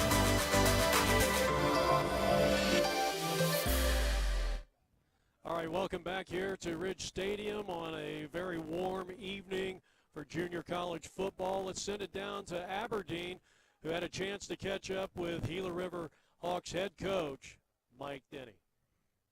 Hi, I'm Aberdeen Von Gotten here with Coach Mike Denny, head coach of the Gila River Hawks. Just wanted to ask you a couple questions, Coach. Can you tell me a little bit about the Hohokam Junior College Athletic Conference? Well, it's comprised of 5 teams, and so we've got coverage in the East Valley, the West Valley, of course, a team down south in Tucson, and it was put together upon the removal of football from all the 6 junior colleges here in our state back in 2018, and so got together and compiled a 5-team conference, and continuing to give kids opportunities in this area. You're either a D1 guy or a NAIA guy here. There's really no in between, and so props to Doug and Steve and those guys who kind of spearheaded the whole thing and got it started. And we're fortunate to have that opportunity here in our state for our own local guys and, of course, guys around the country to continue their education and play some football. So it's been great. Definitely very cool. Seems like a very unique conference to be a part of. Can you let me know what are some of the advantages that some of the players might have playing in a conference like this? Yeah, so we've got a pretty flexible schedule. The majority of our student athletes are going to enroll through Snow College. Online schooling is kind of the primary way that our guys are obtaining and earning their college credits. We get things going in the evening to allow time for them to work in the event that they need to do so they don't have the traditional class schedule, which can eat up majority of their day. And so but outside of that, there's a ton of other benefit, the opportunity to go get their university education paid for, to promote and push them off into university, and get them through their general education classes and things at the associate level, very, very inexpensive. And so plus they're playing high level football, they're networking, making good friends from all over the country, and the list goes on. So it's been pretty cool so far. Yeah, it definitely seems like a very unique conference to be a part of and some great advantages for these young men. Can you tell me, where do you see the future of this conference going? Well, it's just continually on the upward trend as far as growth, as far as numbers, as far as notoriety, as far as respect. And so there's no reason for us to go backwards. I know no one in the organization wants to do so, and so we're all kind of pulling the rope in the same direction and pushing and promoting and motivating and trying to continue to grow and strengthen it as much as possible so it'll be around for a long time. Definitely. Well, that's great. I'm looking forward to seeing your guys play tonight, and it's been awesome to tag along and get to know the ins and outs of this conference. Awesome. Well, thank you again so much for your time. Looking forward to the game tonight. We've got the Gila River Hawks versus the Maricopa Mustangs. I'm Aberdeen Von Gotten. Back to you.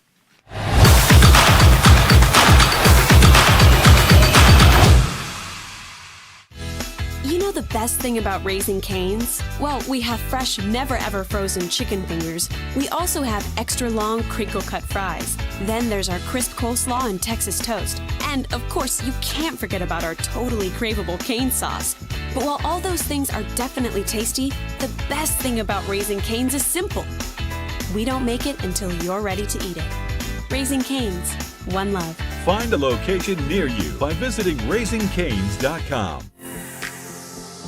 Welcome everyone to Grand Canyon University, located here in the sun-soaked city of Phoenix, Arizona. One of the largest and fastest growing universities in this country, while leading a movement of service and leadership with purpose. If I line up 10 kids today and say, why'd you choose Grand Canyon? 9 out of 10 will say it's the strength of the community. I wanted to attend an affordable Christian university in a place I could truly thrive. GCU, they opened the door for me when nobody else would.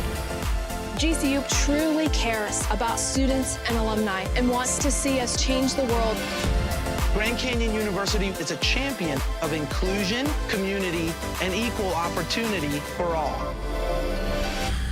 This is the College Tour. Streaming now on Amazon Prime.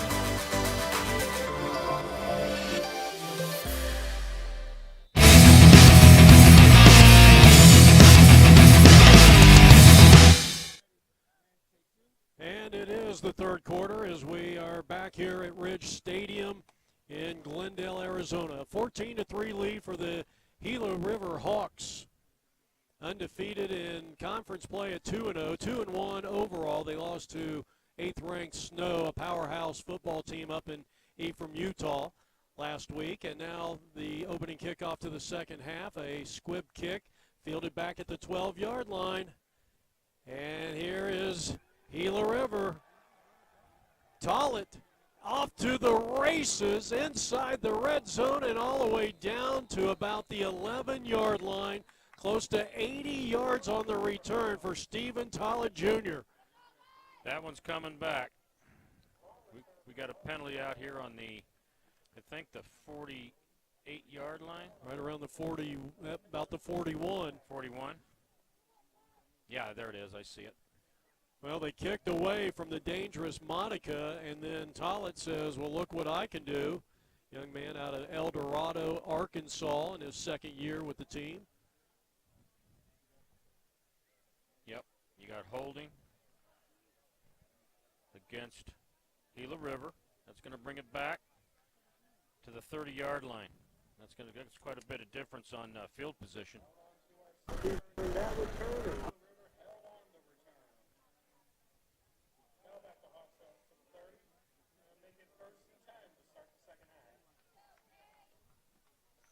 So we're just underway here in the second half of this contest, and the ball will be placed at their own 30-yard line with 14:46 on the clock. I know it's not the end of the world, but this is a very big possession for Doug Medoski's team.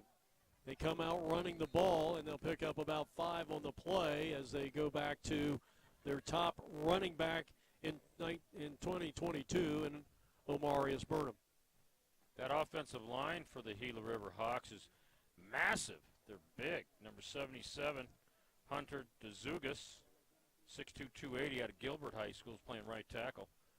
Schmaltz will hand off. Here's O going to work. He's got the first down, and look at the legs of Chernin. He's like the bus. He picks up 10 yards on that play. That was a bruising run as Andrew Palacio, one of the top tacklers in this game, comes up with a play for Maricopa. I'll tell you what, if they do that all day long, it's going to be a long night for Maricopa. They figure they can run the football with that massive offensive line, and if they chew up the clock and get points on the board after every and Schmaltz under pressure, able to unleash a perfect throw down to the 25-yard line. Is he trying to hook up with Modica?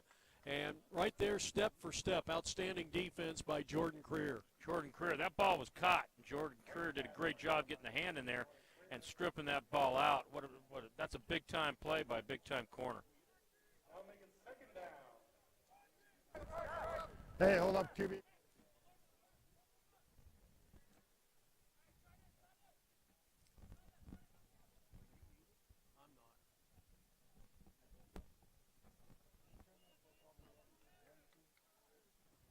All right, second down and 10 after the incomplete pass. They show blitz.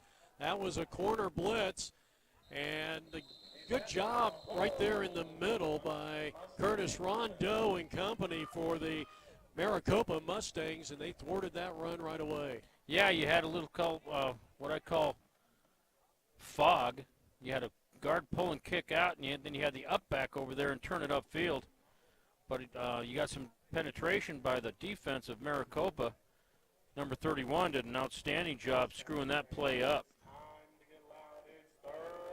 Curtis Rondeau from Tolleson High School, the Wolverines. Yeah, we've called his name out a couple of yeah, times. Sure have. So now you're looking at a 3rd down and 9 from the 46 inside Hawks territory. Maybe the biggest play of the day for the Mustangs so far. Trying to get them to jump off sides. It didn't work. Schmaltz rolling out and throwing, and the ball's going to be intercepted, and he was in play. And once again, Jordan Creer coming up with a nice defensive play on this drive, but however, there is a penalty marker down. I think it's going to be on Gila River. They're all pointing to Gila River, but I would be too. Look at that. Great job on defense. Nice interception right there on the sideline. Jordan Creer with the pick. So that comes with 13 minutes left to go here in the third period. Yeah, I'll tell you what, big stop, and that's what I'd be saying. I'd be thinking, hey, guys, all we want to do is stop them and worry about this next series. Stop them, get the football, let's get it in the end zone, get some points on the board.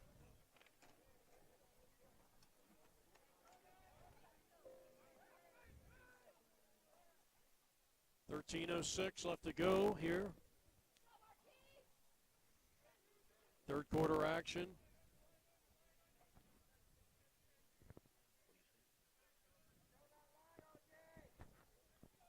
There's a lot of noise on that channel with the official. All right, first down and 10. And we have a broken play on offense. Johnny on the spot in there was Mason Brockman, number 90 for Gila River. It's a loss of 2 on the play, bringing up 2nd and 12.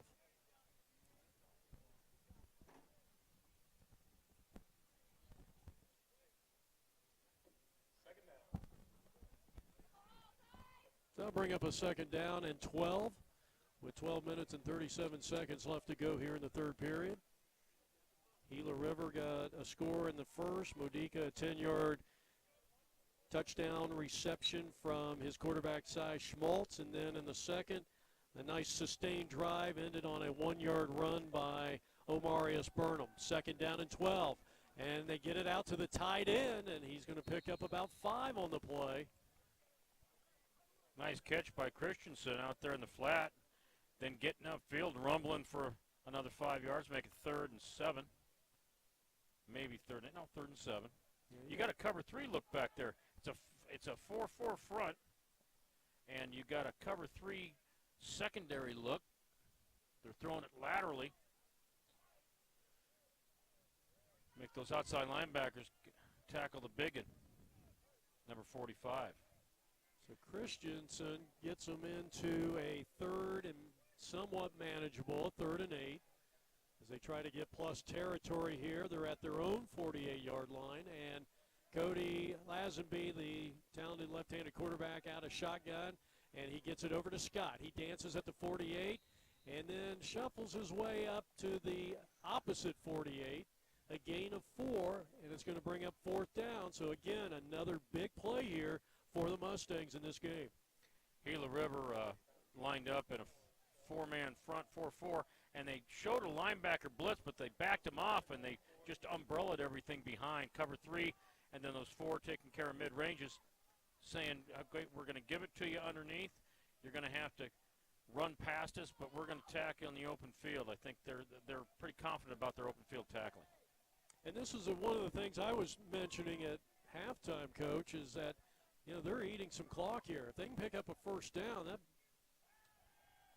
as Lazenby, he's going to run it himself, and he's across the 45, and he picks up the 1st down. Tackle made by Pine.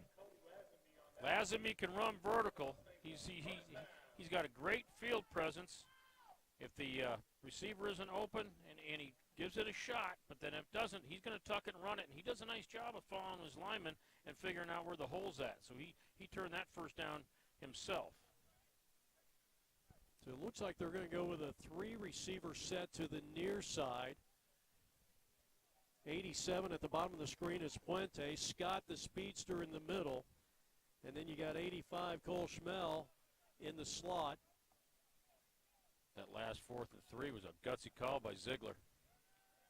And now Lazenby over the middle on a crossing pattern, and it's complete to Anderson. And Anderson's going to be pushed out of bounds by Demetrius Warren, who's had a busy night here. And that's a gain of close to 8 yards. It'll bring up 2nd down and 2. Anderson ran a little dig route, ended up catching it probably on this hash. Did a nice job with a couple of stiff arms. He's got a little strength there. Nice catch there. Switching the ball in the other hand. There's a stiff arm. Telling the defender, go sit down. Got a little strength to him. Good for him. He had 40 catches his senior year at Sunrise Mountain and nearly 800 yards. Fly sweep to the far side. This is Scott. He needed 2 for the 1st down, and then he's going to be molested and brought down for a loss. Matthew Anderson, the linebacker out of Scottsdale, Arizona, making a big-time play. He had some help from some of his other teammates, and that will bring up a third down. No loss on the play, believe it or not. That was a generous spot by our officials here today, and we'd like to give a shout-out to them after this play. I think they've done a nice job here tonight. They have. I'm going to agree with you. I think they've done an outstanding job here tonight. That's not something I say very often. And Lazaby was able to hold on, but a quarterback sack by one of the top defenders here tonight, Mason. And he took a tumble. He was obviously down, but you know what? Don't hold on to the football. Don't give it up. You know, you never know if someone can make the wrong call somewhere. He hit the ground. He was down, but then he lets it go right there, and the defender picks it up and runs it. Don't give him any chances. Just hold on to that ball and go hand it to the referee. So fourth down coming up. That's going to really, it's too bad for Maricopa because that was a 7-play drive, and it's eaten up better than 5 minutes of clock. And I think you got to take a little bit of a win from this possession for Doug Medoski's team. And that's a block, and that's Inman again. That's his second of the day, Inman. And somehow, some way, Wilkerson was able to get positive yardage on that play, and it's going to be down inside the 25, about a 20-yard punt. Yeah, that got tipped by the defender right here. You're going to see the replay. Comes up, outside rush, number 39, gets a piece of it. He did a nice job where he was trying to block it from, too. Well, we also would like to thank the entire Dynamic Video staff doing a nice job here today. Let's look at the officials. Pat Wischowski, the referee. The umpire is Tyler Hansen.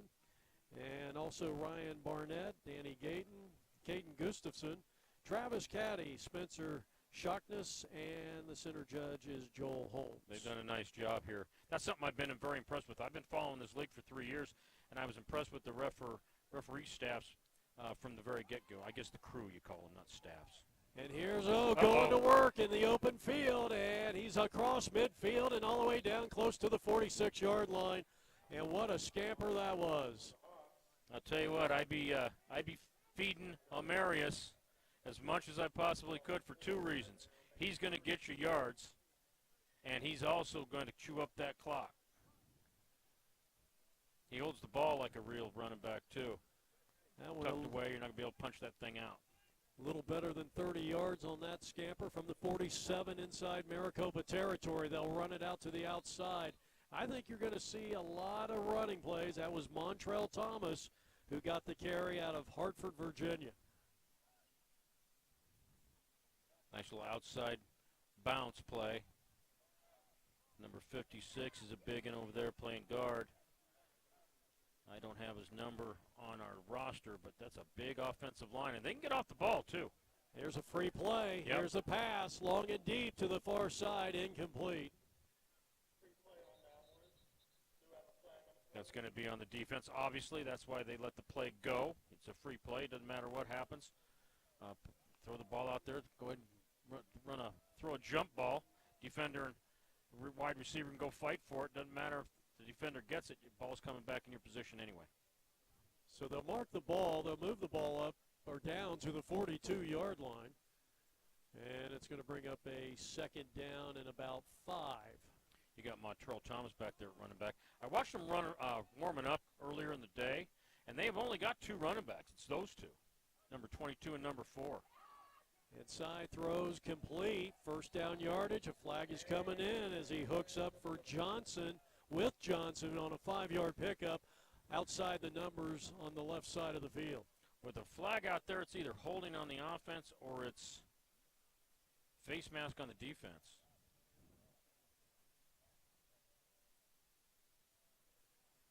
Face mask on the defense. There it is.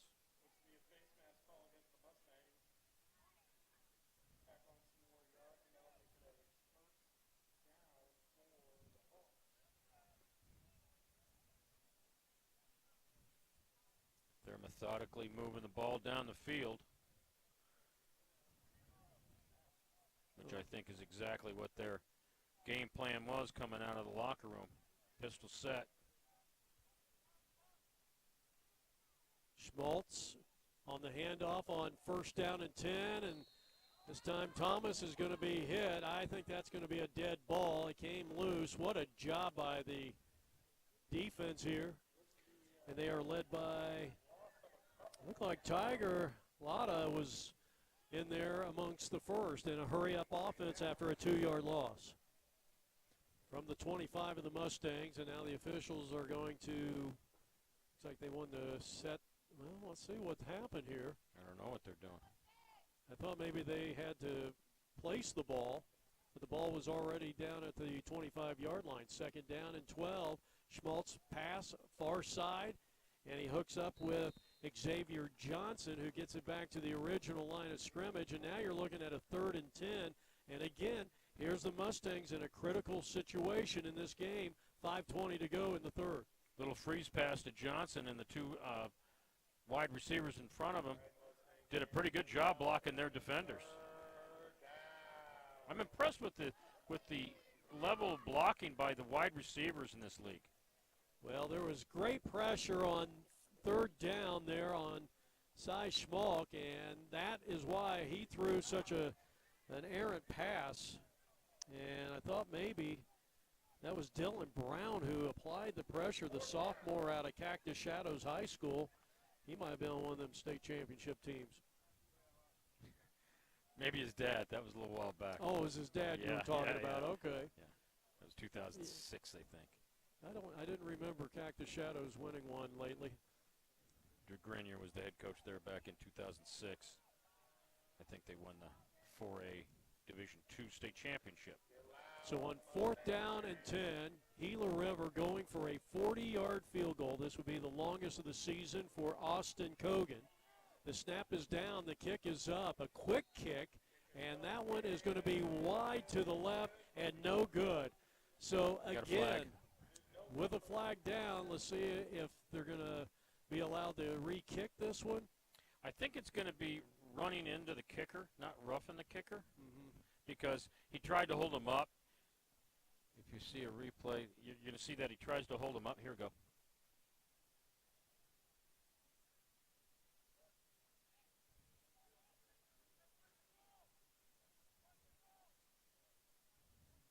It is going to be running into the kicker. Yep. So it doesn't give him a first, but it does give him life. So now they're kicking from the 25-yard line, 35-yard field goal, left hash, which is what you want for a right-footed kicker.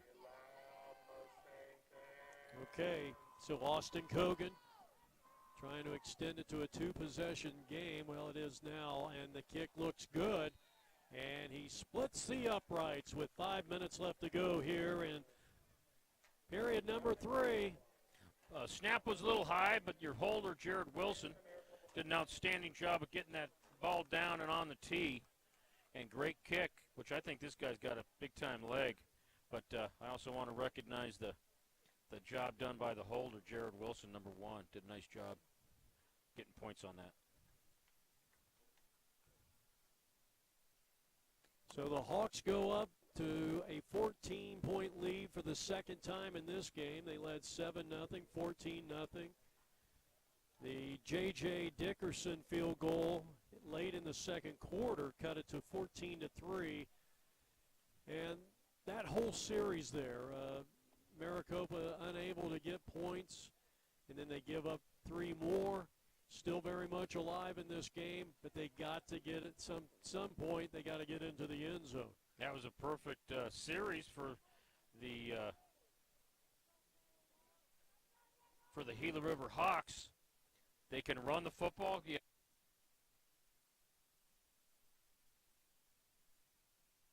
Just what you want. That if you get a few of those, it's going to be a nice night for the Hawks.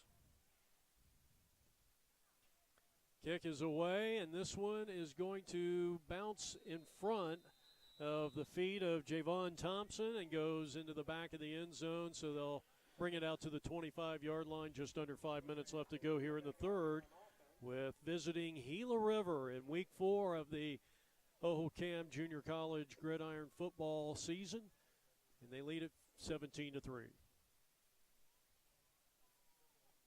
So Maricopa's going to come out. They're thinking, okay, we're down by 14. Take it easy. We just got to keep the ball, move the ball, and come up with 7. That's what I'd be saying to my guys right now if I was out there. Let's get the first downs. Let's get the first downs. And then when we start getting closer, let's worry about getting 7, not 3. So let's just get the ball. Let's get the chains moving and get the first down. Let's worry about the next 4 plays. But, you know, to expound on that just a bit, I mean, you've got J.J. Dickerson. He's got a strong leg. He has a 39-yard field goal this year for Maricopa. So, I mean, if you can get points, you got to take them. But like you said, this team needs a little boost, as this one is going to be picked off on 1st and 10 at midfield. And a great play there by DeAndre Walker-Boykin on the turnover, and that was the last thing that Maricopa needed. I see the thinking on the shot down the field. Nothing wrong with that. But, yeah, obviously you don't want the turnover. Little underthrown. Oh, little overthrown. Nice pick by the safety. Read the ball pretty well. And what really hurts Maricopa in that situation, we were talking about kind of shortening the game a little bit. That was a 7-second drive. You've got your defense right back out there, and that's not a good thing for this Mustang team. Right. It was lost 34-20 and 42-21 to Papago and Salt River, respectively. Cy hands off. Here's O going to work. He's up across midfield and inside Maricopa territory all the way down to the 40, and he is like a Brahma bull in there. He's all the way down to the 35, but the officials say they're going to mark him down at the 40-yard line, the forward progress.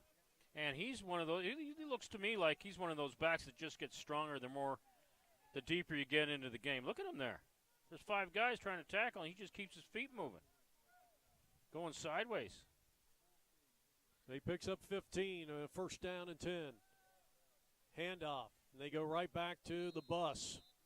And he picks up maybe 3 on that play. And another fine night here for Andrew Palacio for the Mustangs, and he is their leading tackler here tonight.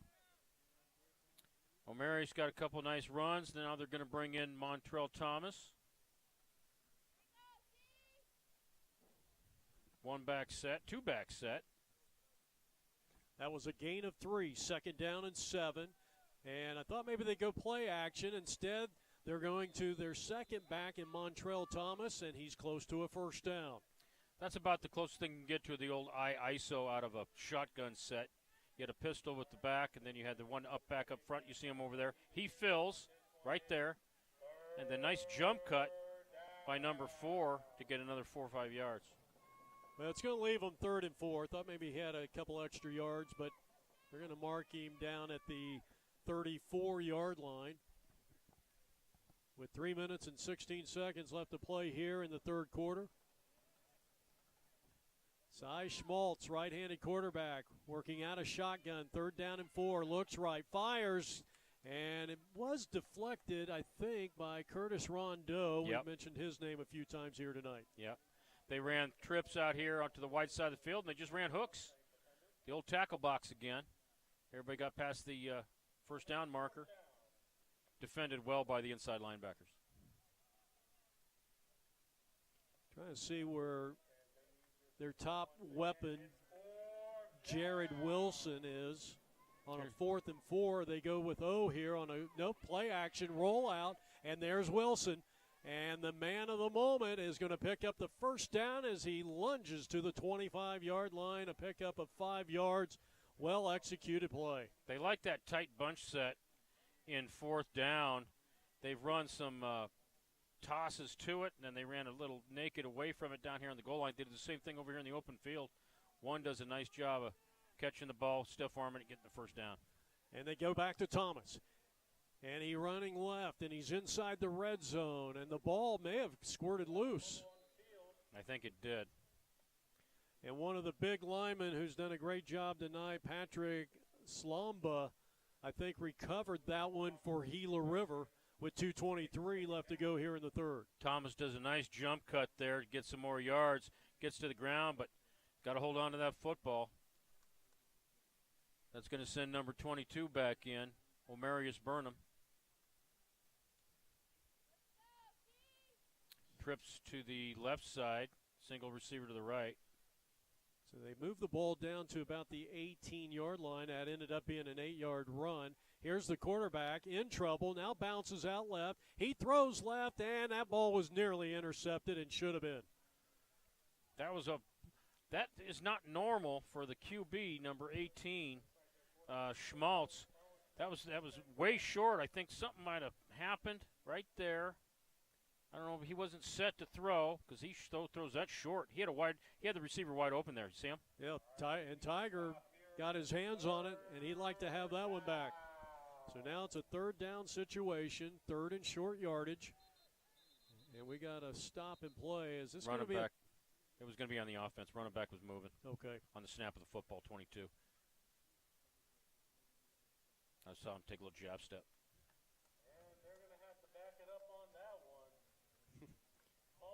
So that'll move them back to the 23, and that just changes the whole dynamics on this third down situation.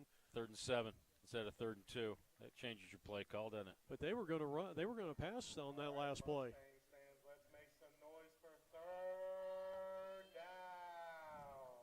They've only got 6 in the box. Well, they've got 7 in the box. They're coming out throwing, and this one not even close.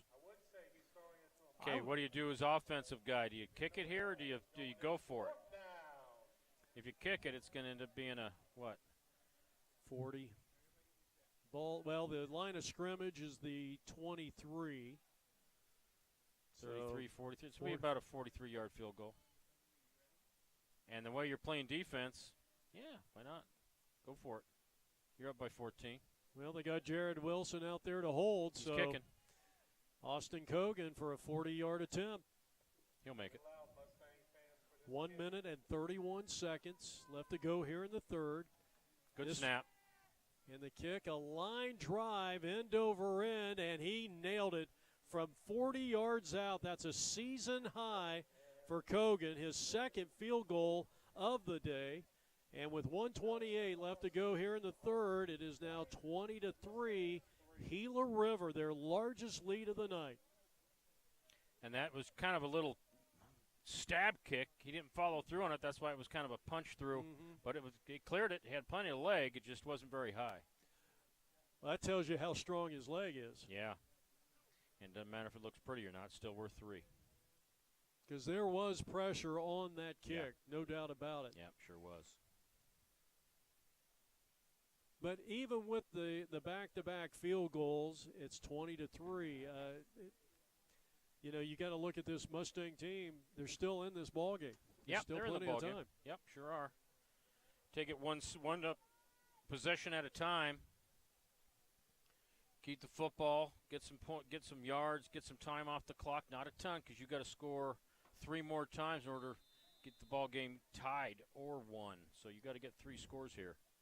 Javon Scott deep inside the 10 on the far side. To the near side is Javon Thompson, who wears number 17. Here's a high end over and kick fielded on the far side of the field, and this is Javon Scott. And he's going to pick up a positive, maybe 12 or 13 on that one. Ball will be on the 25-yard line. Catches the ball.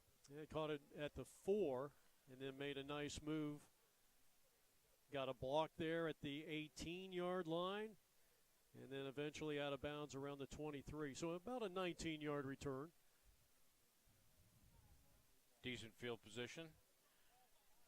24-yard line. Worry about moving the chains. But you got to have to worry about time a little bit. I don't think I'd worry about it too much right now. I'm more worried about getting the first downs and getting that ball in the end zone. I'll tell you, this matchup here, this is a good one. 7, Jay Anderson, and 16, Daniel Equisi.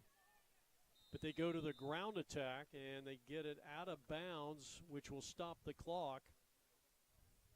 Well, what a job there by Boykin, who had the interception to set up the field goal in the 20-3 lead a moment ago. They got a 4-3 look, cover 3. The other outside linebackers to the wide side of the field, so they're running that ball to the short side away from that extra defender. All right, 1 minute left to go here in the third period. 20-3, Gila River on defense. Second down and 3. Check that, second down and 7 after a 3-yard run by Boykin. 45 seconds on the clock, and a new quarterback is in there. The pass was complete. It was complete, and now they're going to say a fumble. And what a job by Grasty getting a hand in there, or the recovery. Let's look at it again on our replay. Yeah, your running back runs a little bubble screen, goes outside. I'm sorry, not bubble screen, goes outside there. They throw him the ball, get him out wide, make him tackle him in space. Does a great job of punching the ball out, the defender does right there. That's his turnover, number 32. Yep, that's Matthew Anderson, who's been in on a few tackles here tonight. Number 32 for Gila River. Now, after a turnover, what I used to like to do is throw the 9 route into the end zone because the defenders are kind of not happy they're out there anyway. That is so I went for the kill shot. That's a good idea. That is the second turnover here in the late stages of quarter number 3 for the Mustangs. And now they're back out on defense, as Coach said. And here's a shot towards the end zone, and that's another interception. This time by Maricopa, and there's the return. Palacio still on his feet and out of bounds near the 42-yard line. Maybe a touchdown-saving play by O. Burnham. Palacio does a great job getting some height, intercepting the football, and getting some big-time yards after it. Here's the replay. Well, they took a shot for the end zone after the turnover, and it backfired. Great error by Palacio. Get that ball in the other hand there, Palacio. 43-yard interception return gets them up to their own 48-yard line, and it's first down and 10 with 25 seconds left to go here in quarter number 3. Quite a few big plays in the last 1 minute, huh? Trips up top, ace back set. Settle down, get the first down, move the chains. Boy, if the Mustangs could muster up a score here, get into the end zone, you could have a totally different game going into the fourth. You got number 12 in at QB right now. And he was in there after the fumble, and he's going to call his own number, and he's still on his feet. And he dives, and he's going to be about 3 yards shy of the line to gain. The new quarterback in, Jordan Gurley, and he has played in all 3 games for Maricopa this year. Yeah, he played some significant time at quarterback out of Goldwater High School. So that will take us to the end of quarter number 3. As we head to the fourth, it's Gila River 20 and the Maricopa Mustangs 3. And we'll have more Hohokam Junior College Athletic Conference action when we return in a moment.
Inside us all beats the heart of an athlete, determined to succeed. We push, All right, we head now to the fourth quarter here from Ridge Stadium on the campus of Mountain Ridge High School. Second down and 3. Here's the new quarterback, and he will scamper to a first down run, Jordan Gurley.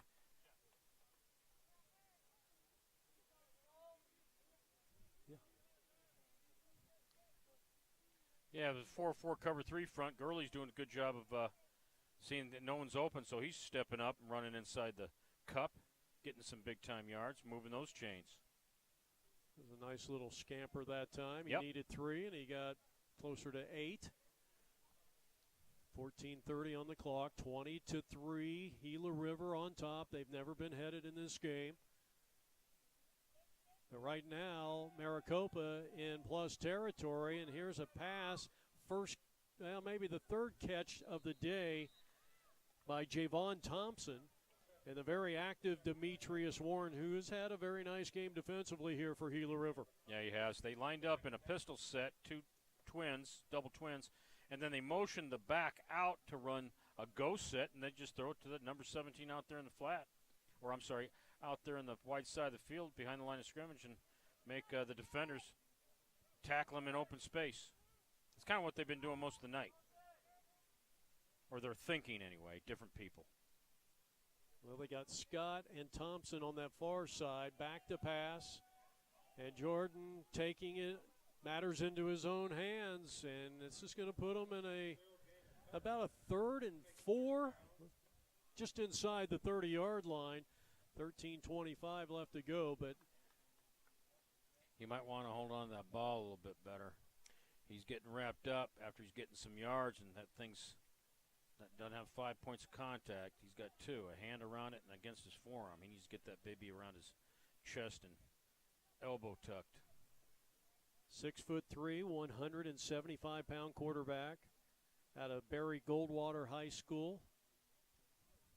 Here's that tight bunch set to the short side of the field again. And I thought maybe they would run to the weak side. Instead, he calls his own number, and he's going to be close to a first down. I think he got it. I think he did. Yep, and the line judge on the far side says move the chains. Yeah, it looked like he wanted to throw a freeze pass out here to the short side of the field. It was covered. So he said, okay, I'm just going to run it. Does a better job tucking that ball away. So he picks up 4 yards on the play. Now, are they going with a similar bunch set again? Yep, there it is again. To the right side. So Christensen in the front of it at the point. He's got one man in the backfield, and let's see if they do run this time. No, they're going back to the air. A little pressure, and he dumps it off. Scott has it. He's got a first down and more. That flag is going to come in against Jawan Nixon. He tripped Scott on the play.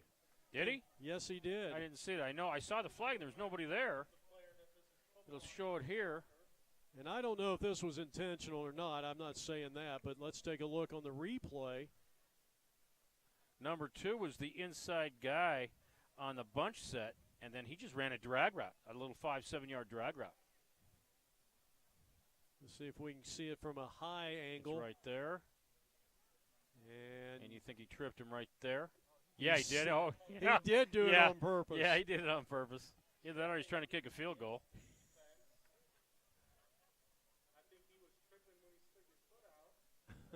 Well, the public address announcer is giving his 2 cents over the speaker. So they will move the chains. It ended up being about an 11, 12-yard pickup anyway for Scott. And, again, alluding to his tremendous speed and that quick first step that he possesses. Okay, so it's 1st and goal inside the 10. I'm going to be honest with you, Jeff. It's imperative they get 7 points out of this, not 3. 3's not going to help them a whole lot. And out of shotgun, and they're going to run outside Scott to the Good right read. side, and he is inside the 10 down to about the 6. Picks up about 3 second and goal from the 6.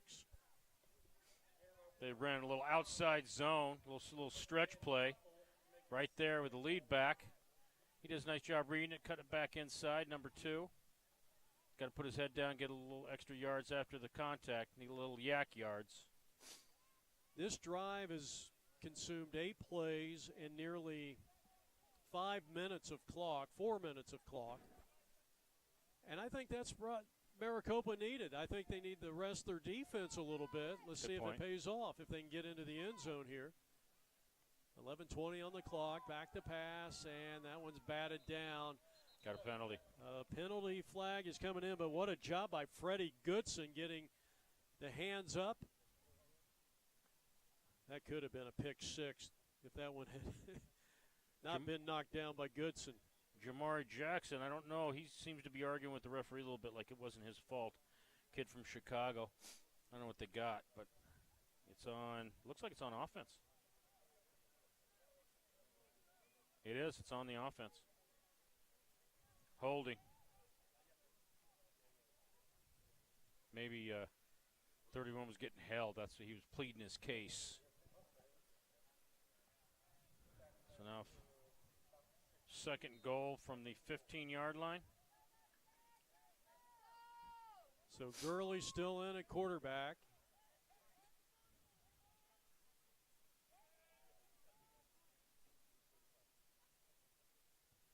And once again, they feature Thompson in the backfield, flanking to the right of the quarterback. Let's see, they go with that wheel route. No, he's going to run with it.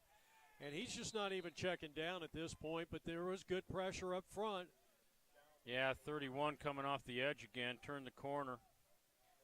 And you have number 77 down. I don't know if he maybe turned an ankle or what coming around the corner, but I think he's, or 72. Is that number 72? Yeah, big 72, who's not on our roster. Right, I looked for him earlier. But 31 turned the corner. He's playing defensive end, turned the corner, and got to the QB from the outside end. So they're going the wrong direction. You got 3rd and 20. At one point, you had, what, 2nd and 5? Well, you were goal to go from the inside the 10. Yeah, that was the 2nd and 5 I was thinking. This is the 10th play of the drive. And the pass will go into the end zone, and it's overshot. His intended target was Anderson, and not a whole lot he could do. Boykin, who has an interception, was on the coverage there. And the protection that time was pretty much there. Yeah, it was there. Just overthrown. Ball's overthrown. The intended receiver was our dynamic video camera guy beyond the end zone. So it looks like they're going to kick it. Are they? Yeah, they're going to kick it. And this is where you've got a guy that could very well be a Division I kicker. 35-yard field goal. Should be easy for him. He has one of 39 this year. Left footer. Averaged 40 yards a punt in high school. And he's probably, as he kicks this one, a nice end over end, and it looks good and is good. That'll make it 20-6.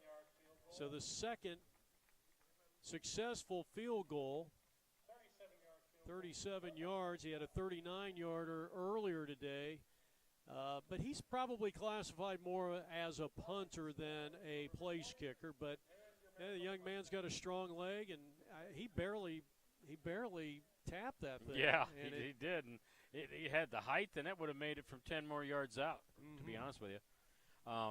Nice if you got a punter that can also be a backup kicker. If he's going to go Division I, that's what they're looking for, people, especially special teams people that can do more than one thing. So if they can do two things, one real well and be a backup for the other one, that's gravy for that program.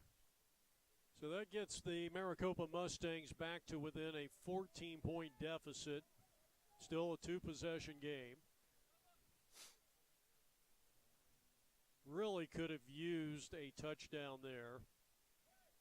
Yeah. But it doesn't change the fact that it's still a two-possession game, and you do have a kicker that could probably give you a 50-yard field goal. Yep. Maybe, I don't know what Austin Cogan on the other side, I don't know what his range is, but probably get it up there pretty much in that range too. This one's going to be caught about 2 yards into the end zone by Modica, and it'll be a touchback, and the Hawks will take over at their own 25-yard line. Yeah, this guy can kick. Great kick. Kick it to the right or to the left, and that was in the end zone. Plenty of leg, plenty of height. You had defenders out there, so the receiver didn't even think about taking it back out. So we're going to see a little bit of Omarius right and Omarius left right now. Yes. If I had that big old Haas 22 in my backfield, I'd do that. And that big offensive line that can move. I'm impressed with the Gila Hawks offense. First down and 10 with 10:16 to go, and right on cue, Omarius gets the call, and he didn't get much. Tiger got in there on the tackle for the Maricopa Mustangs. You're probably going to see a lot of what we've already seen. Now, Omarius has not been used a whole lot here tonight. I don't think they wore him down. No. And I think you're going to see even maybe a more conservative offense here. I don't see a bunch of shots over the middle and downfield. And Montrell Thomas is in there now. They're going to give him give him a little love. They're running the read zone. He cut it back pretty good. Little jump cut for about 3 yards. Keep that clock moving. Rondo and Palacio on the tackle that time for the Maricopa Mustangs. Third and 5, a long 5. No, it's exactly 5. 3 and 5, 3rd and 5. Got somebody down for the Hawks. I think it might be number 4. Montrell Thomas. Yep, it was. He's up and moving, though. They brought back out Omarius Burnham.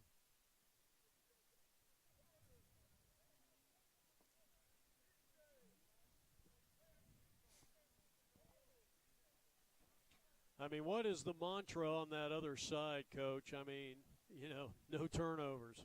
You mean for Gila River? Gila River, Heck yes. Yeah. Take care of the football. That's what I'm saying. Take care of the ball, boys. Because they may not even need to score again to win this game. Right. Schmaltz to throw, and he finds his man on the far side. That's Wilson again. And I'm going to say right now, I mean, this is the 5th game that I've seen this year. Now, we got a penalty flag coming in late. Yeah, I saw that late. I was on that sideline. And most likely sideline warning. Yeah, I would think. Palacio over there on the tackle. You going to give us a call here? Yes. Yeah.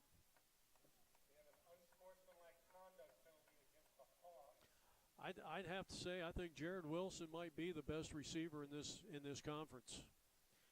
But I think the penalty was the penalty after the play. Yeah, it was. So it's first down now, 1st and 10. Yeah, first down.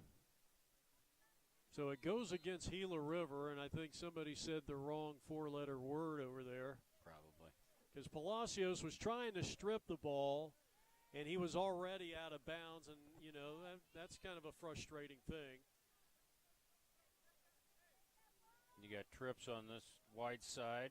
Same side, you got the running back, Omarius. And they'll go ISO right, and, well, they really read that well. And then Palacio comes in and makes a tremendous solo tackle after a 2-yard pickup, bringing up 2nd down and 8. They had him in the backfield. Yeah. You got a defender in there right now in the backfield that had him, and then he wiggled out of that baby. And then number 15 did a nice job corralling him up. You always like that late missile guy that comes in and tries to get his name on the stat sheet. Yep. 2nd down and 8, and the handoff, and they go right back to Omarius, and he's going to be stopped. They know it's coming.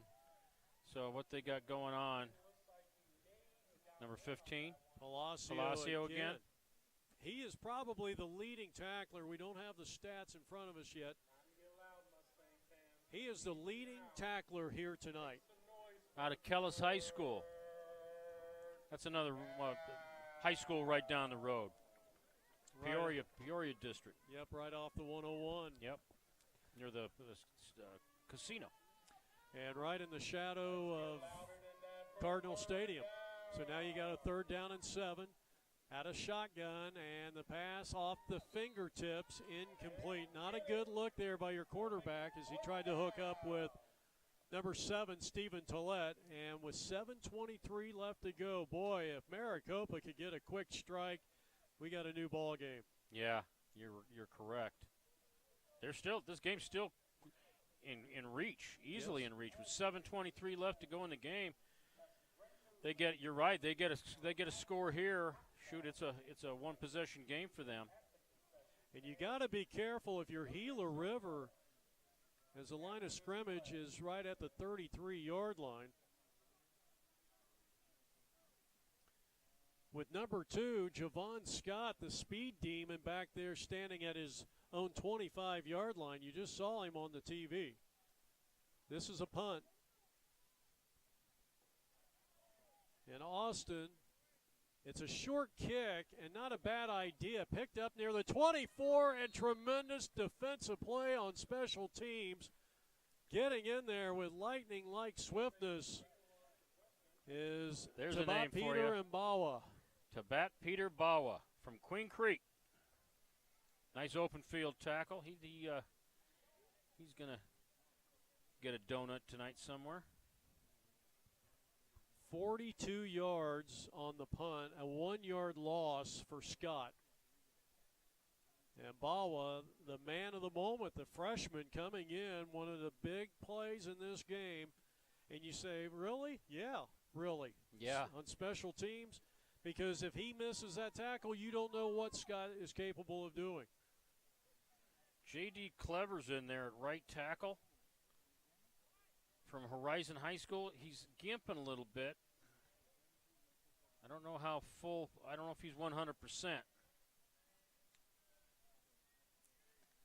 So Jordan Gurley back in, and he is going to go down on a quarterback sack. That was the right tackle who did not get the assignment. Well, the defender, I believe number 30, just lined up and ran over him. Yep, Jamari Jackson. Yeah, he's taking him out now. I saw him gimping out there, number 72. I didn't think he was 100%, and sure enough, that's where he came from. I'm sorry, number 28. He's right there. Runs over him. And as you can see, he's not quick getting up. So I think they took him out.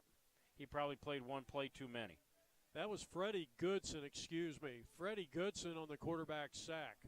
So that's a linebacker taking on a right tackle and got the quarterback sack. They come back on 2nd down and 14 and get a couple yards back. But things just not looking good offensively for the Mustangs here tonight.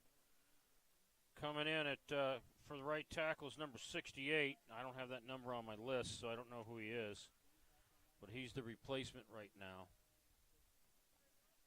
You still got a 4-3, cover 3. You got a lone outside linebacker or strong safety going to the Twins receiver side, but you still got a 7-man box. Cover 3 in the backfield. I'm sorry, in the secondary.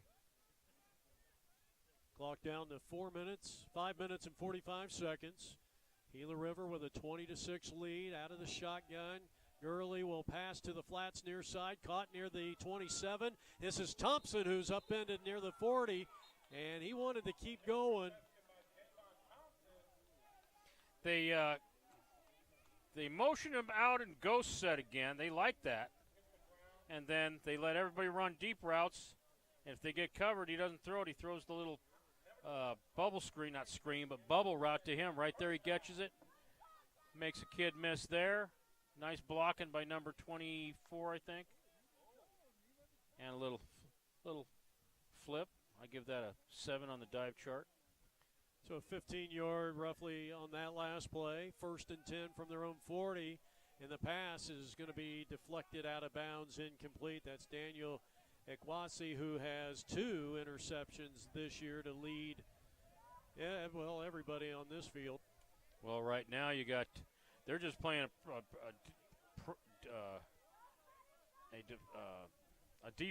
prevent defense. They're only rushing 4. They're dropping 4 intermediate linebackers and a deep cover 3 with your safety and corners. saying, we'll give it to you underneath. You're going to have to use up some time to get your scores. Schmel is the slot receiver to the near side, wearing number 85, Scott, and I got a little premature there. Here's a quarterback in trouble, and he's going to go down.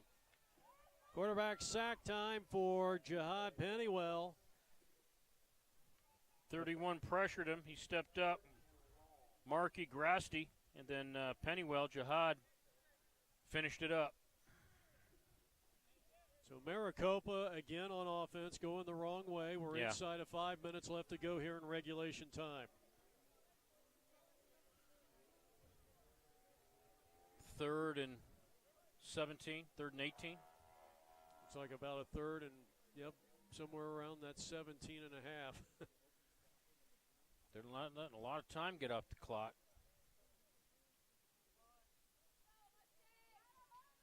I think Doug Madosky, I'm going to refer back to his defense. I think he's got to be pretty happy with the performance they've had here tonight against this high-powered octane offense. Well, what I know of Doug is he's not happy at all because they're down by 14. Well, but I understand what you're saying. Yeah, I would be, as I talk to my defenders and say, hey, you guys did a pretty good job. Appreciate your efforts, and especially with the turnovers we gave and you stepping up and getting the turnovers. But I know Doug, and he's thinking about the W. Well, Maricopa just called a timeout on the field, and they're going to think about this 4th down. I mean, you got to go for it. I mean, if you have any aspirations of getting back into this game with 4:16 to go. But, yeah, at this point, you don't care how much you lose by. You want to win, so you're going to have to go for it. But, getting back to what you were saying, he's not happy with, being down 14. But if you'd asked him before the game if your defense can hold these guys to 20 points, you probably had a good feeling you could win this game. Yeah, I agree with that completely. I'm sure that's what he'd say. And I know, turn right back around, and Tommy Ziegler's about as hot as can be right now because they only scored 6. And they are going to go ahead and punt this one away. Dickerson, a booming kick. My goodness. That ball's going to roll into the back of the end zone and in beyond. You got a little bit of talking going on. Come on, guys. You got a lot more football left to play this year. Well, we got another 7 weeks. Coach, that was a 67-yard punt, and I think it's still rolling. Maybe somebody ran it over on Deer Valley Road. They might have. Yeah. Yeah, it was a 67, so it comes back to the 20, so that'll make it a 47 net, correct? I think you'll take that any day of the week. Yeah, I'd take it. I used to teach math. I got my numbers right.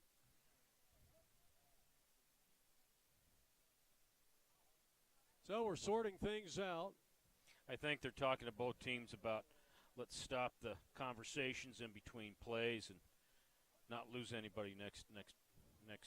Oh, we got a penalty on sportsmanship against both teams, so they wipe each other out. Well, while I got a chance, Mike Denny is assisted by his offensive coordinator, Jeff Tallman, Larry Kane, Eric Young, defensive coordinator, Adam Melsick, and James McKinley, not McKinney, McKinley.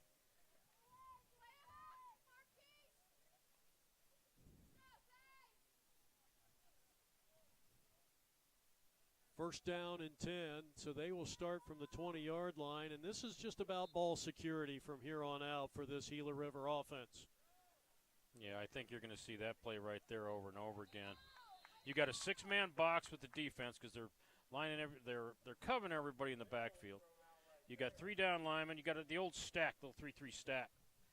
So you got 6 men in the box, and we look at Justin Holmes, not to interrupt. I mean, he fought off a block or two, and then, I mean, literally manhandles Omarius Burnham to the ground. Yeah, he did. That was impressive.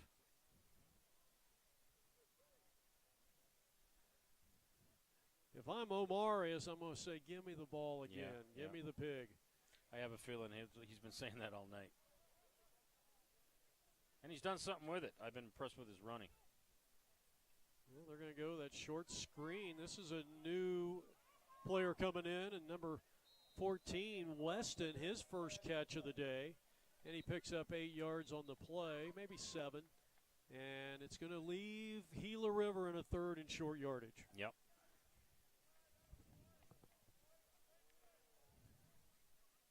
Did we have a flag? You know, I never did see the flag come out. Me neither. Let's see, the head referee talking it. it over on that far sideline, who is Pat Wischowski. Something against Gila River. Here it comes. This is a hold against the offense. I didn't see it.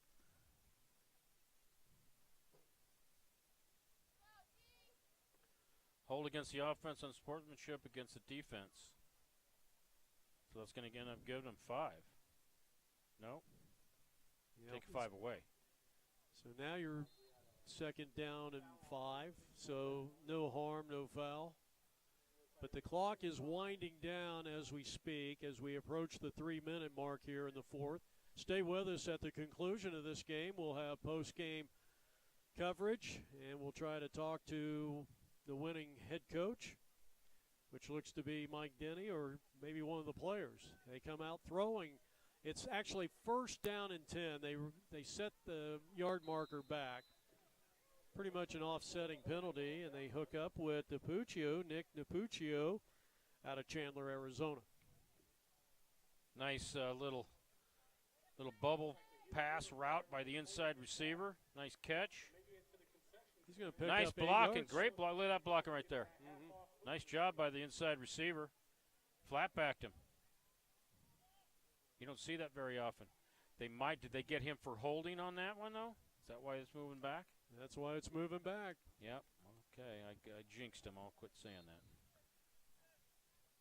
So that's going to move the ball pretty far back. That hold must have been at the point of attack and not the block for the receiver to spring free for 8 yards. You're right. So it's first and 20. That moves them all the way back to the 16-yard line. The line to gain is the 35, so first and 19, I guess, technically, with 2:20 left to go here in the game. Here's a pass and a nice post route by Wilson. He spun around at the 42 and picks up the first down. What an impressive play of 24 yards. 26. Got it all back in one shot. I have a feeling that Wilson and Schmaltz are on the same page because they've been playing probably ball together for, what are they, sophomores? This is probably their 6th year. They went to Mesa High School together, so I know they played all 4 years there. 2 years here.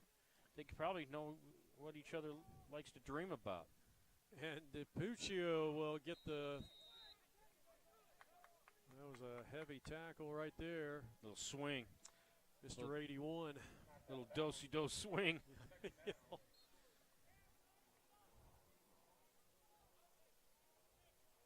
Yeah, you were talking about 72, J.D. Cleaver. He's limping, and he is in a lot of pain as he's standing along the near sideline over by the trainer's table. He's trying to shake it off, but he probably needs to get off that knee. Yep. Second and short yardage. Oh, what a spectacular catch. The throw was behind Weston. He's still on his feet, and he's going to be wrapped up right around the 43. It's getting chippy a little bit. Yeah, you got a bunch of flags. We don't need this, guys. Game's almost over. Well, the thing about it is, and a lot of people forget about it, if you get ejected here in this, this game's in the deep freeze for Gila River, you're ejected for the next game. That's the first thing that goes through my mind. That's what I think when I see that's going on towards the end of a ball game because people are getting upset with each other, getting frustrated. You know, don't screw up the game plan for the next one. This one's almost over. Get ready for the next one. Oh, I think Mike Denny is having an absolute fit over there, and I'm wondering if they have ejected 1 or 2 or 3 of his players. Let's see what happens here. I mean, Mike is just beside himself over there.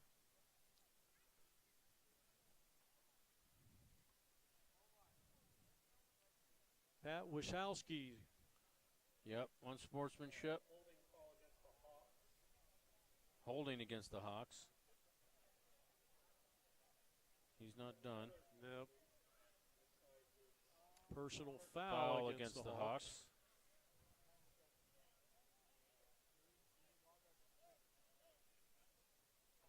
Okay, that's it. Well, I'm wondering why Mike Denny is so upset over there. And my first inclination was the fact that maybe the officials kicked out one or two of his players. Think it possibly could have been a coach on the sideline? But there was no indication. I think the official would clearly raise the arm above the shoulder as to say, you know, sideline. We've kicked someone out of the game, but that was not the case. Yeah, nothing there. You're right. Okay. So we got 108, and now the storyline of this game is let's please not get anybody ejected.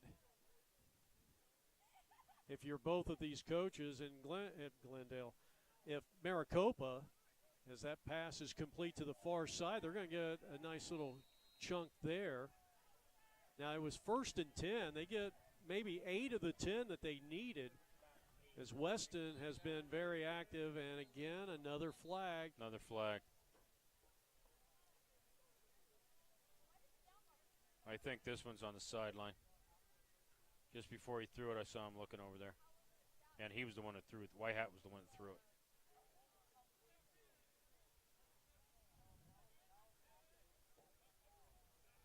Well, he still has not thrown anybody out of this ball game. Mike Denny over there on the far side, headphones off. If they hold on and win this game with 38 seconds, I would say this one's in the deep freeze. This will be 8 consecutive in-state wins in a row for the Gila River Hawks. Yeah, they're going to line up and run victory. Yeah, hopefully Maricopa doesn't do anything silly here. And the handshakes are out. Palacio 15 for the Maricopa Mustangs. Had a monster game tonight, double digits in tackles. As we wind down, 20-6 is going to be our final score here. Gila River will move to 3-0 in conference and state. They are 3-1 overall, and Maricopa's struggles continue. They needed a win here to get back into the conference race. A victory here would have put them back into the race, but they dropped to 0-3. Our final score is 20-6 in favor of the Gila River Hawks. Was really impressed with the blue defense here tonight, Coach. I was impressed with the blue defense. I was impressed with the blue rushing game, and I was really impressed with Wilson, number 1, Jared Wilson. I think he's a diamond in the rough. Does a nice job catching the football. Does a nice job running with it afterwards, and I saw him out there blocking. So he does it all. I'm impressed with the Gila Hawks, Gila River Hawks. So Mike Denny, who took this team over in week 3 of last year, lost his first game, and now has won 8 straight as head coach, if you don't count the snow game. So when we come back, stay with us. We're going to send it down to the field, and we're going to try to get a post-game interview for you right here. This is the Hohokam Junior College Football Conference.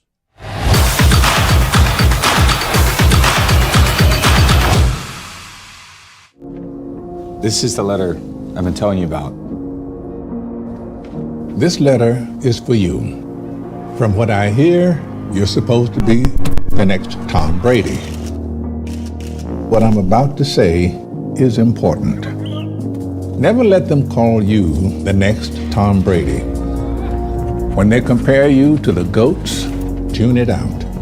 When they say you're a 6th-round draft pick, store it away. Compare yourself to nobody but the kid in the mirror. The one who goes all in, all out, and has the crazy confidence to know that who you are today is just a piece of who you're going to become. This letter's for that youth, the one no one will see coming. Sincerely, Tom. Live out your dreams, man.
Find your purpose at Grand Canyon University. Private, Christian, affordable. Visit gcu.edu.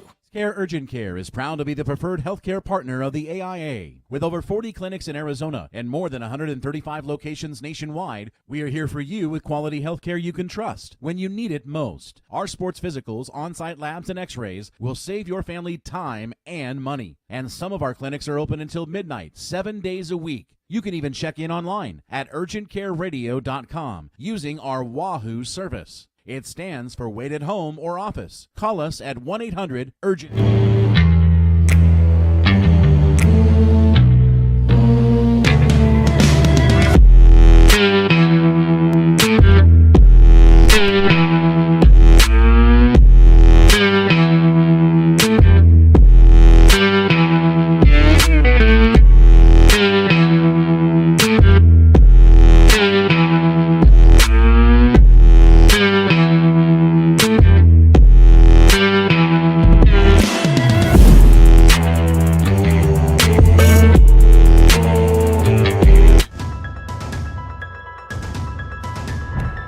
Inside us all beats the heart of an athlete, determined to succeed.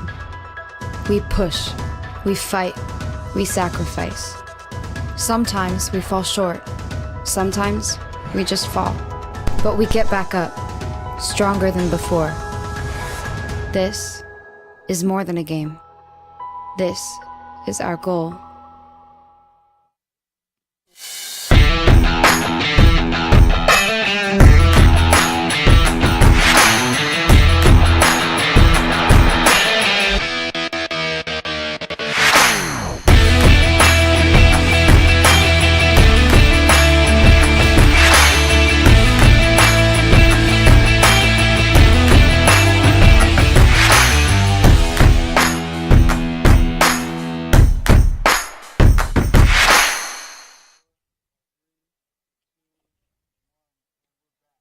All right, back here in North Glendale with Kelly Epley. I'm Jeff Lowry. Final score 20-6. It is on mute. And 20-6, our final score. Gila River with an impressive win. They got the job done. A couple of key turnovers by the Maricopa Mustangs in the third quarter. I think really stymied their offense in that second half. They couldn't afford to turn the ball over after a pretty clean first half. And they come out on the losing end as Gila River continues their undefeated ways here in Arizona. I think the difference in the ball game offensively was Gila River was able to rush the ball so well with that offensive line and those monsters in the backfield that they were able to chew up some clock, and they weren't desperate to throw down the field, so they had to load up the box to take care of that run, and they were able to throw the ball horizontally and make people tackle them, or vertically and pick up the big play. So I think the rushing game for Gila River was really the key to this ball game. And conversely, Gila River really took care of the football this entire game. I know there was the interception late in the third. Palacio, who had a monster game, by the way, for the Mustangs, the leading tackler for either team. But, outside of, they were up 20-3 at that point when they threw the interception late in the third quarter.